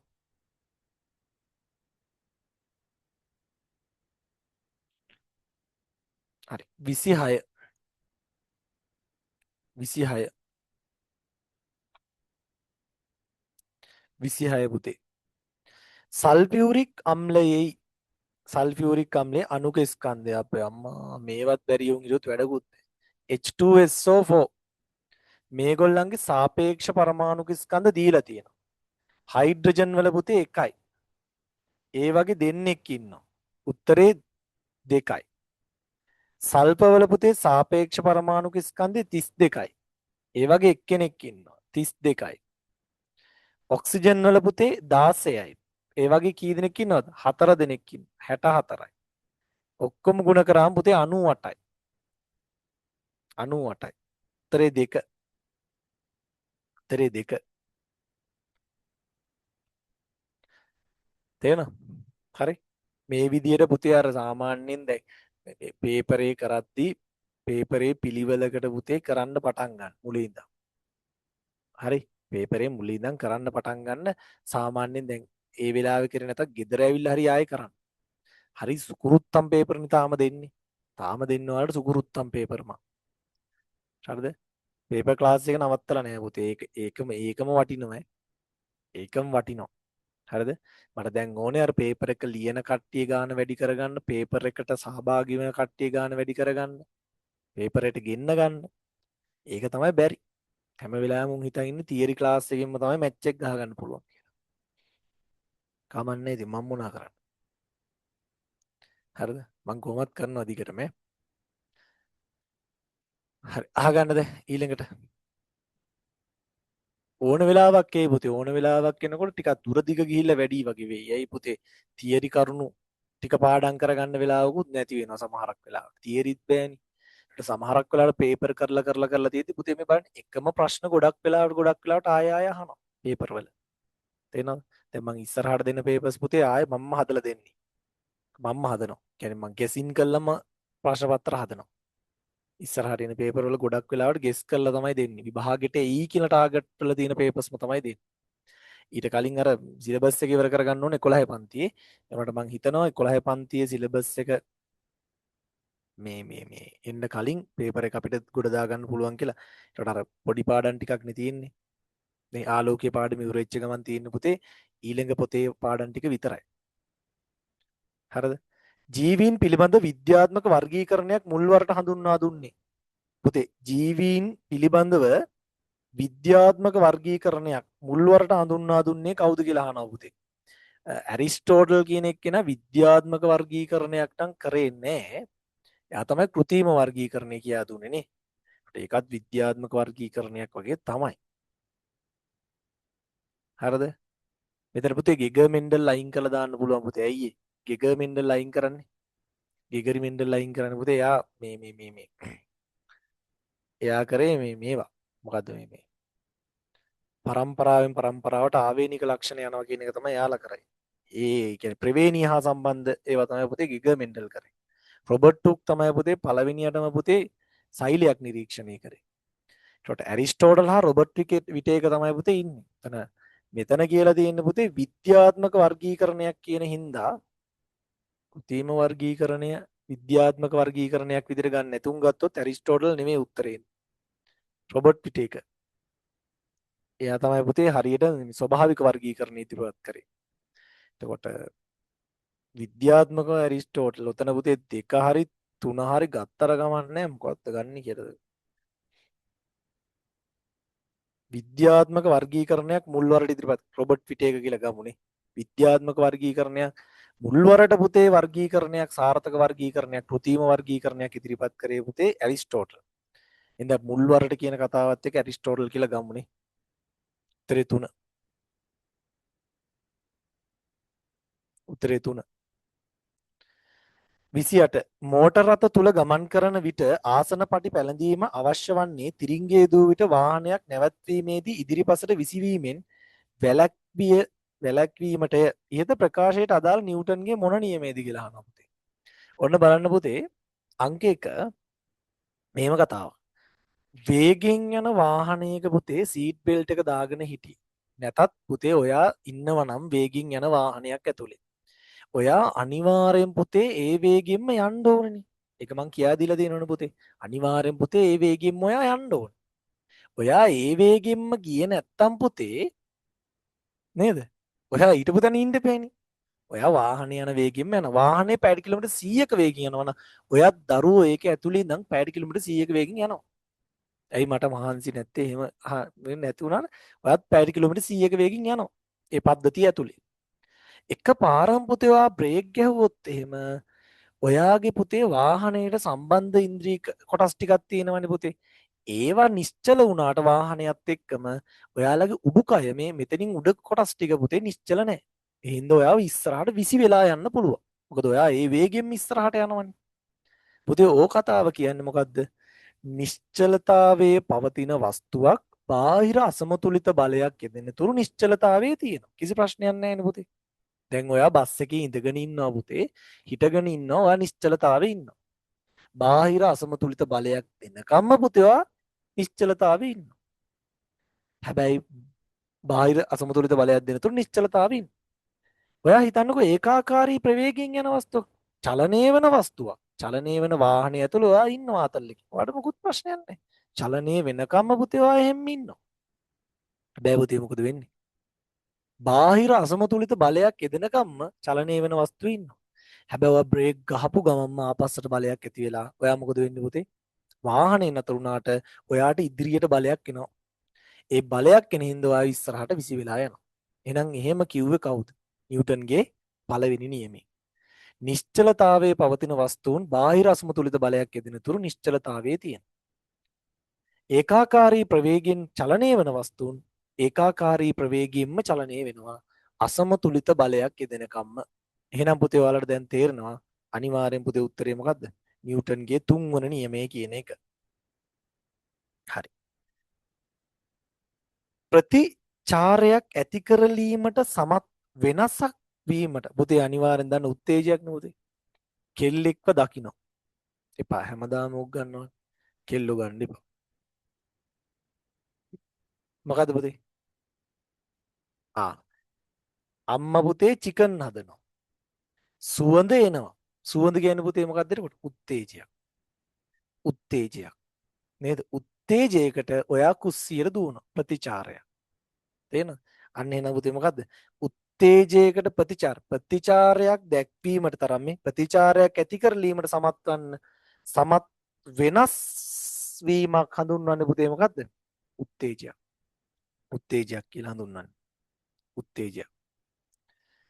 ඒ ඕනේ නැනේ පුතේ කියන්නේ. උත්තේජයක් කියන්නේ බාහිරින් එන ඒවා. පුතේ ආයත් කියන උත්තේජ තමයි පුතේ එන්නේ එළියේ. රූප, වේදනා, වැරදුනා. රූපය, ශබ්දය, ඊට පස්සේ රස, ඊට පස්සේ රසය ඊළඟට පුතේ මොකක්ද තියෙන්නේ? ස්පර්ශය නේද? රස, ස්පර්ශ, සුවඳ, ගන්ධය වගේ ඒවා පුතේ ඒවා ටික මොකද්ද? ඒක තමයි උත්තේජ. ඒවා ප්‍රතිග්‍රහණය කරන අවයව මොනවාද? දැන් රූපය නම් පුතේ ඇසෙන්. නේද? රූපය නම් පුතේ ඇසෙන්. ඊළඟට සුවඳ නම් පුතේ නාසයෙන්. රස නම් පුතේ දිවෙන්. තේරෙනවද? ස්පර්ශය නම් පුතේ සමෙන්. නේද? ශබ්දය නම් පුතේ කනෙන්. නේද? ඒවට ප්‍රතිචාර දක්වන්නේ පුතේ කාරක අවයව වලින්. තේරෙනවද? රූප ඊළඟට රූපාන්තරණය සමෙහි ස්වේද ග්‍රන්ථි සහිත පුෂ්ඨවංශී කාණ්ඩ පිළිවෙලින් දැක්වෙන්නේ. රූපාන්තරණයේ තියෙන්න පුළුවන් පුතේ එක සමේ ශ්‍රේද ග්‍රන්ථි තියෙන්න ඕන. සමේ ශ්‍රේද ග්‍රන්ථි. හරිද? ස්නේහශ්‍රාවී ග්‍රන්ථි. ස්තන ග්‍රන්ථි වගේ ඒවා තියෙන්න පුතේ ශීරපායින්ට. අනිත් උන්ට නෑ පුතේ ඒවා. එතකොට ශීරපායින් කියන්නේ මැමේලියා. මැමේලියා පුතේ දෙවනියට එන්න ඕන. රූපාන්තරණයේ තියෙන්න පුතේ ඇම්පීබියාවන්ට. නේද? ගෙම් ඉස් බිත්තර ඉස් ගෙඩිය ගෙම්බ රූපාන්තරණයක් තියෙනවා. එහෙනම් පුතේ අනිවාර්යෙන් ඇම්පීබියා දෙකට මැමීලිය එහෙනම් උත්තරේ දෙක. උත්තරේ දෙක. රූපාන්තරණයක් තියෙන්නේ පුතේ කාගේද? ඇම්පීබියා. ස්තන ග්‍රන්ථි ඊට පස්සේ ශ්‍රේද ග්‍රන්ථි ඊට පස්සේ ආයෙ මොනවාද? ස්නේහශ්‍රාවී ග්‍රන්ථි වගේ දේවල් තියෙන මැමීලියාවට. එහෙනම් ඇම්පීබියා තමයි පුතේ රූපාන්තරණය පෙන්වන්නේ. හරිද? මැමීලියා තමයි අනිත් එක. එහෙනම් උත්තරේ දෙක ඈ. 31 වෙනි ප්‍රශ්නට එන්න. පහත අවස්ථාවලින් ගම්ම්‍යතාව වැඩිම අවස්ථාව වන්නේ. අපි ඒක හදමු පුතේ. හදන්න දෙයක්වත් නැහැ දැන් හිතලා ගන්න පුළුවන් වෙන්න 31 ග්‍රෑම් 5ක උණ්ඩයක් 100ක වේගෙන් ගමන් කරනවා. පුතේ මේ අහන්න. ගම්ම්‍යතාව කියන්නේ P = mv. ස්කන්ධය පුතේ මොකෙන්ද වැඩි කරන්න ඕනේ දරුවෝ? ප්‍රවේගයෙන් වැඩි කරන්න ඕනේ. වැඩේ ඉවරයි නේද කොට? හරි. පළවෙනි එක ග්‍රෑම් කරලා ග්‍රෑම් වලින් තියෙන්නේ කිලෝග්‍රෑම් කරලා ගන්න ඕනේ. මම මෙහෙම 1 2 3 කියලා දාන්නම් පුතේ. එතකොට ඔයාලට තේරෙනවා. 1 2 3 4. කෙලින්ම ගුණ කරලා දානවා. පහ පුතේ 1000න් බෙදන්න ඕනේ. ඇයි ඒ? කිලෝග්‍රෑම් කරන්න. හරිද? ග්‍රෑම් 5ක් කියලා තියෙන්නේ. උණ්ඩේ ගාන 100යි. බිංදු දෙකට බිංදුවක් කැවෙන පුතේ ගම්ම්‍යතාව 0.5යි. මම ඒකක මුකුත් දාන්නේ නැහැ. ඔයාලා හදලා ගන්න ඈ. MCQ ගන්න පුතේ. හරි. දෙවෙනි එක. ස්කන්ධය පුතේ 5යි. ප්‍රවේගය 10යි. 50යි ගම්ම්‍යතාව. දෙවෙනි එක 20යි 5යි. 100යි ගම්ම්‍යතාව. පස් වරක් දෙක 10යි 10න් 100යි. ඊළඟට 25යි පුතේ ප්‍රවේගය 1යි. කීයද පුතේ? 25යි. වැඩිම කාගේද පුතේ තියෙන ගම්ම්‍යතාව? 100ක්. උත්තරේ 3. උත්තරේ 3. හරි ලේසියි පුතේ. ස්කන්ධේ ප්‍රවේගයෙන් ගුණ කරන්න තියෙන්නේ. ග්‍රෑම් තියෙනවා නම් කිලෝග්‍රෑම් කරගන්න ඕනේ. මොකද ආදේශ කරන්නේ කිලෝග්‍රෑම් වලින් නේද? ආදේශ කරන්නේ කිලෝග්‍රෑම් වලින් දැන් මේකත් කිලෝග්‍රෑම් මේක ms ඍණ 1. එන්නේ පුතේ කිලෝග්‍රෑම් ms ඍණ 1. හරි. අර MCQ එක පුතේ ඔය ඔක්කොම හදා ඉන්න වෙලාව නැහැනේ. දඩ ගාලා හිතෙන් හදන්න වෙනවා එතකොට.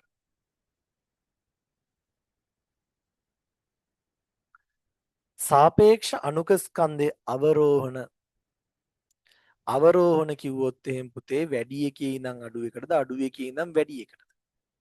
ආරෝහණ කියන්නේ පුතේ අඩු එකේ ඉඳන් වැඩි එකට. වැඩි එකේ ඉඳන් අඩු එකට තමයි පුතේ අවරෝහණ කියලා කියන්නේ. එහෙනම් වැඩි එකේ ඉඳන් අඩු එකට තමයි පුතේ ලියන්න වෙන්නේ. 32. හරිද? වැඩි එකේ ඉඳන් අඩු එකට ලියන්න පුතේ ඔක්කොගෙම ලියලා එමු. එතන ඉන්නේ පුතේ එකක් CH NH3 අනිත් එක්කෙන පුතේ ජලය අනිත් එක්කෙන පුතේ මීතේන්. මේ තුන් දෙනා ගමු. නයිට්‍රජන් වල පුතේ 14යි. ඒකට එකතු කරන්න හයිඩ්‍රජන් ඒවා 3 දෙනෙක්. එකේව 3යි. ඔක්කොම පුතේ 17යි. නේද? ඔව් නේද? ඔව්.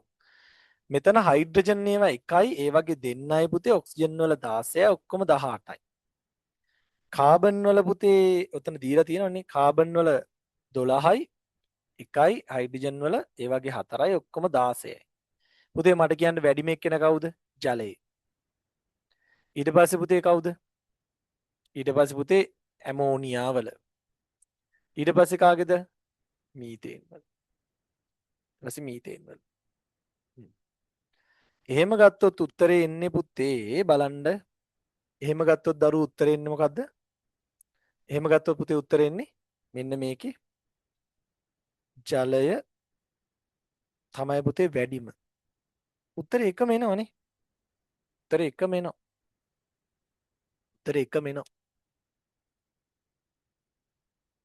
උත්තරේ එකම එනවා. ඊට පස්සේ කියනවා පුතේ 33 33 වෙනි ප්‍රශ්නේ. දැන් මේ මෙතනත් එක අහලා තියෙනවා පුතේ 26 වෙනි ප්‍රශ්නෙත් 32 වෙනි ප්‍රශ්නෙත් අහලා තියෙනවා නේ. ඔයා දැන් හිතෙන් හදනවා. දැන් තව ටික කාලෙකින් ඔයායි මම කිය ඉන්නේ නැහැ පුතේ. හදන්නේ හිතෙන්ම තනි කර.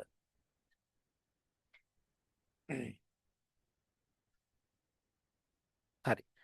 33 වෙනි ප්‍රශ්නට එන්න පුතේ. විරුද්ධ දිශාවට ක්‍රියා කරන ඒකරේඛීය බල දෙකක්. පුතේ කරාමයක් විවෘත කරද්දී තියෙන්නේ පුතේ මොකද්ද? බල යුග්මයක්.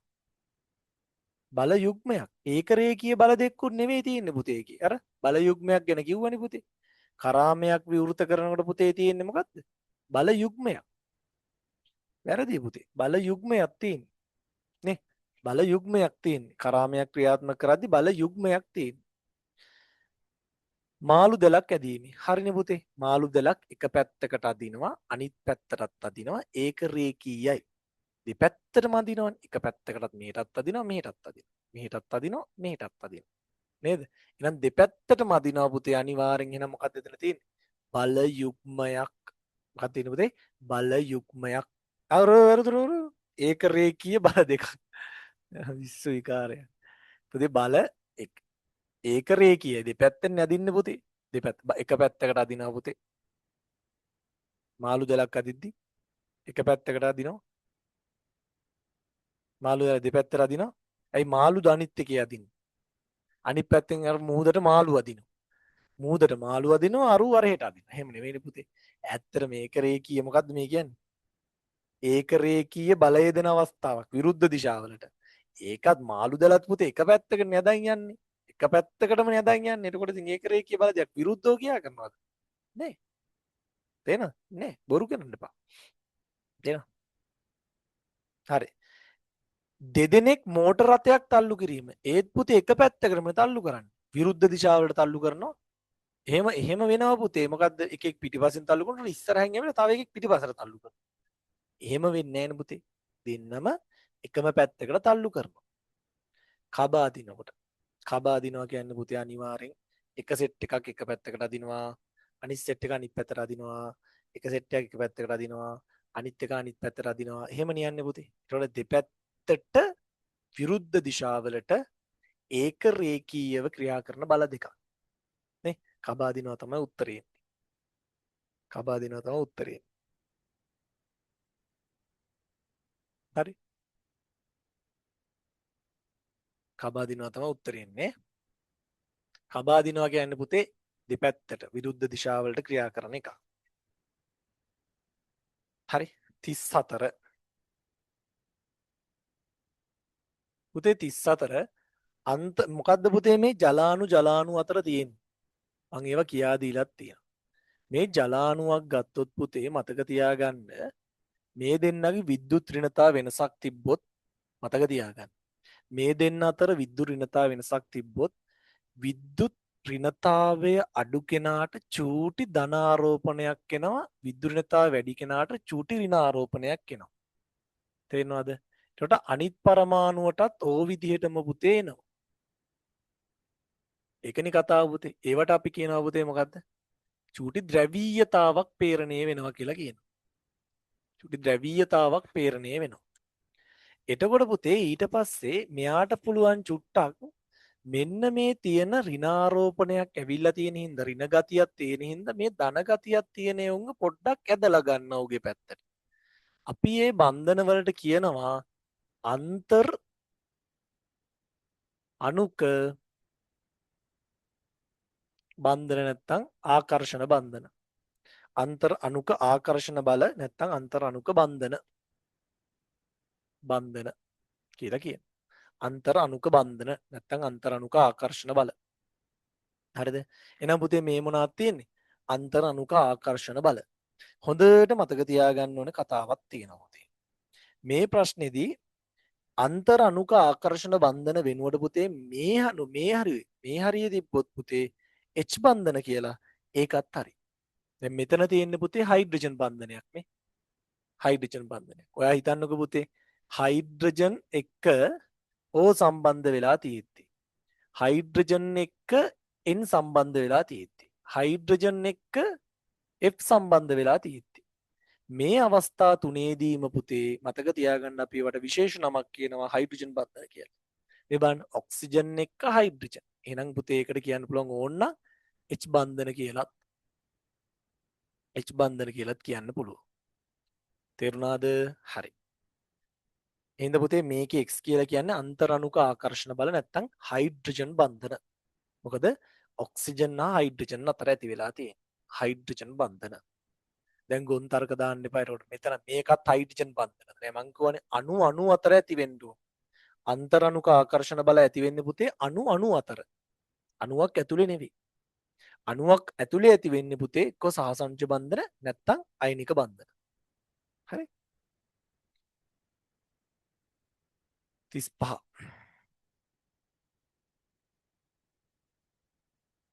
35 කිලෝග්‍රෑම් 10ක සෙල්ලම් කාර්යයක් 2 ms ඍණ 2ක තරණයකින් ගමන් කරයි. සෙල්ලම් කාර්යයේ මතට කිලෝග්‍රෑම් 10ක ළමයෙක් නැග්ගූ විට යෙදෙන බලය නොවෙනස්ව පවත්වන්නේ නම් කාර්යයේ ත්වරණය කොච්චරද කියලා අහනවා. නිකම් පුතේ සෙල්ලංකාරක ඔයා හිතන්නකො මෙහෙම.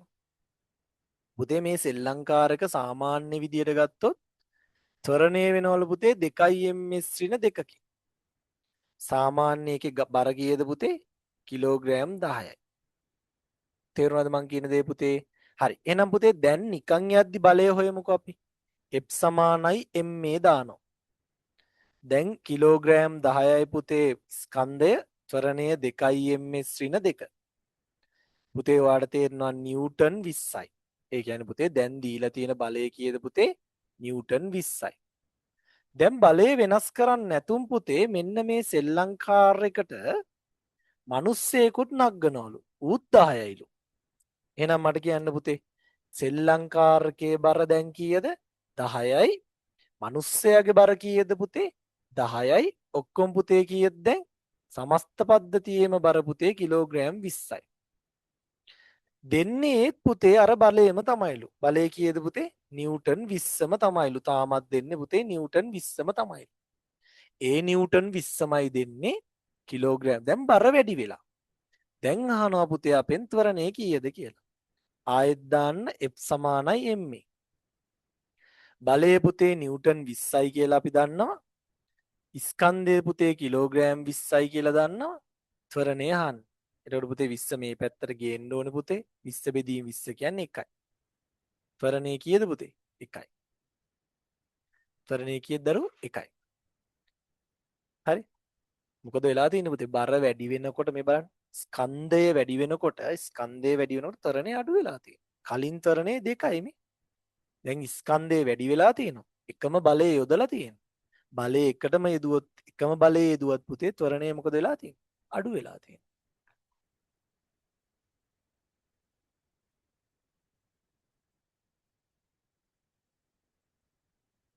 හරිනේ?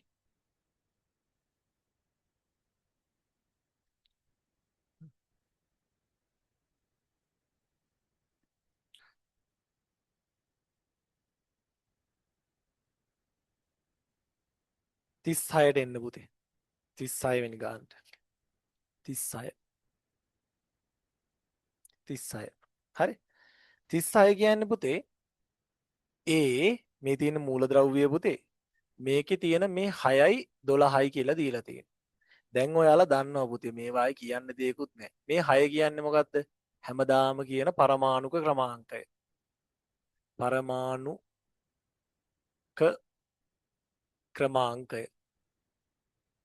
ක්‍රමාංකය. ඒ කියන්නේ පුතේ කීයද? Z. මේ 12 කියන්නේ මොකද්ද පුතේ? හැමදාම කියන ස්කන්ධ ක්‍රමාංකය. අපි දන්නවා ස්කන්ධ ක්‍රමාංකය කියන්නේ මොකද්ද? ප්‍රෝටෝන ගානේ නියුට්‍රෝන ගානේ එකතු. පරමාණුක ක්‍රමාංකය කියලා කියන්නේ පුතේ මොකද්ද? ප්‍රෝටෝන ගාන. හරිද? පුතේ මේකේ අයනයක් නොවන හින්දා ප්‍රෝටෝන ගාන ඉලෙක්ට්‍රෝන ගානට සමානයි. උදාසීනයි. එහෙනම් පුතේ ඉලෙක්ට්‍රෝන වින්‍යාසයත් ඉලෙක්ට්‍රෝන ගානත් කීයද? 6යි. ඉලෙක්ට්‍රෝන වින්‍යාසය ලිව්වොත් 2 4. නේද? ඉලෙක්ට්‍රෝන ගාන ලියන්නේ එහෙමනේ පුතේ. ඉලෙක්ට්‍රෝනත් 6යිනේ තියෙන්නේ පුතේ. ප්‍රෝටෝනත් 6යි. නියුට්‍රෝන ගාන හොයන්නේ කොහොමද? 12න් 6ක් අඩු නම් නියුට්‍රෝන ගාන 6යි. නේද? රයිට්. එහෙනම් ඉලෙක්ට්‍රෝන 6යි නම් පළවෙනි ශක්ති මට්ටමට 2යි දෙවෙනි ශක්ති මට්ටමට 4යි. පුතේ අවසාන ශක්ති මට්ටමේ තියෙන ඉලෙක්ට්‍රෝන ගාන කාණ්ඩාංකයට සමානයි. එහෙනම් කාණ්ඩාංකයේ පුතේ කීයද? කාණ්ඩාංකයේ පුතේ 4යි. රෝමි ඉලක්කම් වලින් දාන්න. ඉලෙක්ට්‍රෝන පිල්ල තියෙන ශක්ති මට්ටම් ගාන 2යි ඒක ආවර්තාංකයට සමානයි. ආවර්තාංකය එහෙනම් පුතේ කීයද? 2යි. එහෙනම් මේකේ උත්තරේ එන්නේ මොකද්ද? ආවර්තාංකයේ 2යි පුතේ කාණ්ඩාංකයේ 4යි. ආවර්තාංකයේ 2යි කාණ්ඩාංකයේ 4යි උත්තරේ 1. උත්තරේ 1. උත්තරේ 1. 37 ඇනිමාලියා රාජධානියේ වැඩිම විශේෂ සංඛ්‍යාවක් ඉන්නේ පුතේ ආත්‍රපෝඩාවන්ට.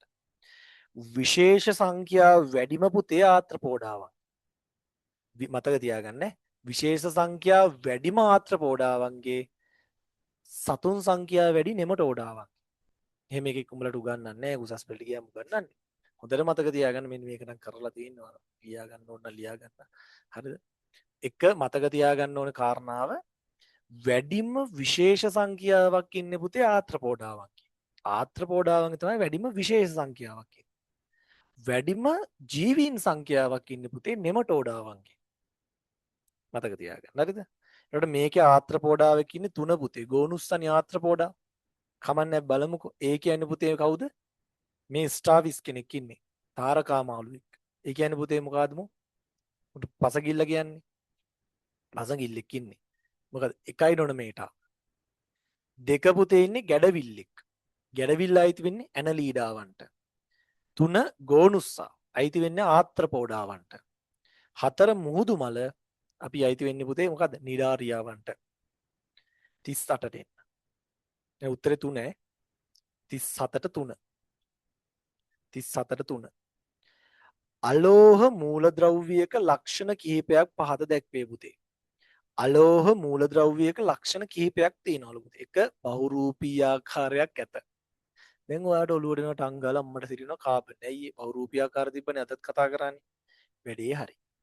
හරිද? කාබන් ගන්න පුළුවන්. මේ ප්‍රශ්නයක් වෙන්නේ නැහැ. දෙවෙනි එක වෙන්නේ නැහැ නේ පුතේ මේ කාබනික ද්‍රව්‍ය වල සුළු වශයෙන් තියෙවේ.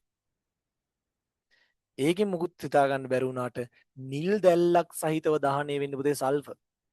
සල්ෆර් බහුරූපී ආකාර තියෙන නිල් දැල්ලක් සහිතව දහණය වෙන්නේ පුතේ සල්ෆර්. එහෙනම් උත්තරේ මොකද්ද? සල්ෆර්. මේ සල්ෆර් දහණය වෙලා පුතේ කටුක ගන්ධයක් තියෙන වායුවක් සල්ෆර් ඩයොක්සයිඩ් පිට කරනවා. එයා ආම්ලිකයි. උත්තරේ සල්ෆර්. නිල් දැල්ලක් සහිතව දහණය වෙනවා කියලා තිබ්බොත් පුතේ එරලා දාන්න සල්ෆර් වලට. මේකට මේ මූලද්‍රව්‍යයක් ගැන හුවුත් බහුරූපී ආකාර තියෙන පුතේ යාලගේ. හරිද? බහුරූපී ආකාර දෙන ස්පටිකයි අස්පටිකයි කියලා දෙකම තියෙන සල්ෆර් වල. ස්පටිකය තමයි පුතේ ඒකානති සල්ෆර් හා රොම්බසීය සල්ෆර් කියලා කියන්නේ. ඒකානති සල්ෆර් හා රොම්බසීය සල්ෆර් කියන්නේ අනිවාර්යෙන් මොකද්ද? ඒව ඔයාලට නෑ. ඒකානති සල්ෆර් රොම්බසීය සල්ෆර් තමයි ස්පටික ඒවා. කලිල සල්ෆර් කිරි සල්ෆර් වගේ ඒවා තියෙනවා පුතේ. ඒකේ අස්පටික සල්ෆර්. හරි. බීජ හටගන්නා නමුත් පුෂ්ප හට නොගන්නා ශාක. පුතේ බීජ හටගන්නවලු හැබැයි පුෂ්ප හටගන්නේ නෑ. මඩු පයිනස්. කවුද? මඩු පයිනස්. පුතේ ශාක ප්‍රධාන වශයෙන් කොටස් දෙකයි. සපුෂ්ප ශාක හා අපුෂ්ප ශාක. සපුෂ්ප ශාක ප්‍රධාන වශයෙන් කොටස් දෙකකට බෙදෙනවා පුතේ. ඒක බීජපත්‍රී ශාක හා ද්විබීජපත්‍රී ශාක. පුතේ ඒක බීජපත්‍රී ශාක. දැන් සපුෂ්ප ශාක කියන්නේ පුෂ්ප පිපෙනේවනේ. මල් පිපෙනේවට. මල් පිපෙනේවට තමයි පුතේ කියන්නේ සපුෂ්ප ශාක කියලා. එතකොට ඒක බීජපත්‍රී ශාක කියන්නේ බීජ පියලි එකයි තියෙන්නේ පුතේ. ද්විබීජපත්‍රී ශාකවල පුතේ බීජ පියලි දෙකක් තියෙනවා. මං කිව්වා පුතේ කඳ අතු බෙදෙන ඒවා පුතේ ද්විබීජපත්‍රී ශාක. කඳ අතු නොබෙදෙන ඒවා ඒක බීජපත්‍රී ශාක. කියලා මතක තියාගන්න කියලා. කඳ අතු බෙදෙන ඒවාගේ පුතේ මුදුන් මුලක් තියෙනවා. ඒ කියන්නේ ද්විබීජපත්‍රී ශාකවල මුදුන් මුලක් තියෙනවා.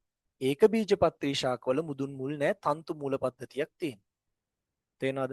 සාමාන්‍ය ත්‍රිඅංග පුෂ්ප සැකස්මක් තියෙන්නේ පුතේ ඒක බීජපත්‍රී ශාකවලට. ද්විබීජපත්‍රී ශාකවලට තියෙන්නේ චතුරංග හෝ පංචාංගික පුෂ්ප සැකස්මක්. හරි? රයිට්. ඊට පස්සේ ආයෙ මොනවද කියන්නේ? කඳ අතු බෙදෙනවා කියලා කිව්වා. රෑ කඳ අතු බෙදෙන්නේ නැහැ කියලා. පත්‍ර ගත්තොත් ජාලාභකාර නාරට වින්‍යාසයක් තියෙන්නේ. ජාලාභකාර විදියට තියෙන්නේ පුතේ කාගේද? ජාලාභකාර නාරටි වින්‍යාසයක් තියෙන්නේ දී බීජපත්‍රී ශාකවල ඒක බීජපත්‍රී ශාකවල තියෙන සමාන්තර නාරටි වින්‍යාසයක්. හරි. පුතේ එතකොට අනිත් එක අනිත් පැත්තට එනකොට පුතේ එනවා මොකද්ද? එකක් තමයි පුතේ බීජ හටගන්නා පුෂ්ප ශාක බීජ හට නොගන්නා පුෂ්ප ශාක තියෙනවා. බීජ හටගන්නා පුෂ්ප ශාක වලට තියෙන්නේ මඩු පයිනස්. පොගනාටුම් නෙට්‍රොලිපිස් නේද? ඊට පස්සේ මාකන්ටියා වගේ ඒවා තියෙන පුතේ බීජ හට නොගන්නා පුෂ්ප ශාක වලට. එන උත්තරේ මෙතන ගන්න තියෙන පුතේ මඩු අනිත් එක්කෙනත් ඔන්න ලියාගන්න පයිනස්. චිකන් ගුන්නියා සඳහා හේතු වන්නේ චිකන් ගුන්නියා කියන රෝගයට හේතු වන්නේ පුතේ මොකද්ද? බැක්ටීරියාවෙක්. බැක්ටීරියා. හරිද?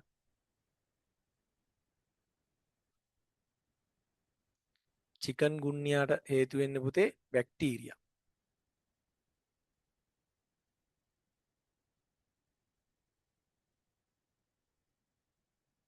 හරිද? අර චිකන් ගුන්නියා වලට බෙහෙත් තිබ්බේ නැති හින්දා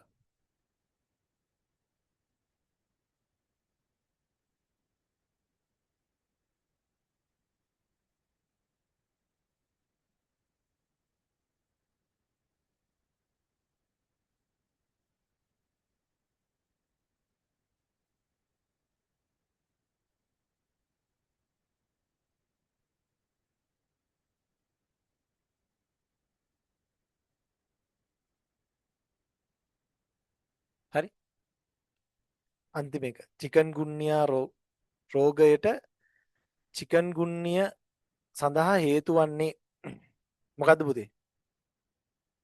චිකන් ගුන් නෑ නෑ බැක්ටීරියා නෙමෙයි මොකද්ද? වෛරස් චිකන් ගුන්නිය සඳහා හේතු වන්නේ වෛරස් සෝරි බැක්ටීරියා නෙමෙයි බැක්ටීරියා කියලා කිව්වේනේ රයිට් හතර චිකන් ගුන්නියා වෛරසය කියලා කියන්නේ චිකන් ගුන්නියා වෛරසයක් ඈ චිකන් ගුන්නියා වෛරස් එක වෛරස් වලට පුතේ බෙහෙත් නැහැනේ. ඒකට මේක හැදුනමත් පුතේ බෙහෙත් නැහැ. ඒත් බෙහෙත් නැහැ. ප්‍රතිශක්තිකරණයක් තමයි දෙන්න වෙන්නේ. හරි. රයිට් 40 ඉවරයි පුතේ. තේරුණාද? 40 ප්‍රශ්න 40 ඉවරයි. ප්‍රශ්න 40 ඉවරයි. තේරිච්ච නැති ඒවා නම් මනම් තියනවද? තේරිච්ච නැති අනම් මනම් තියනවද? තියනවා නම් දාන්න පුතේ. තේරුණා නම් තේරුණා කියලා දාන්න නැත්තම් නැහැ කියලා දාන්න.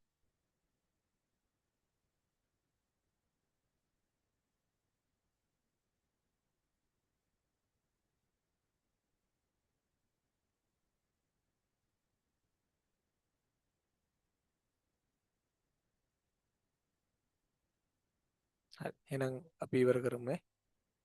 බුදුසරණයි දේවීට.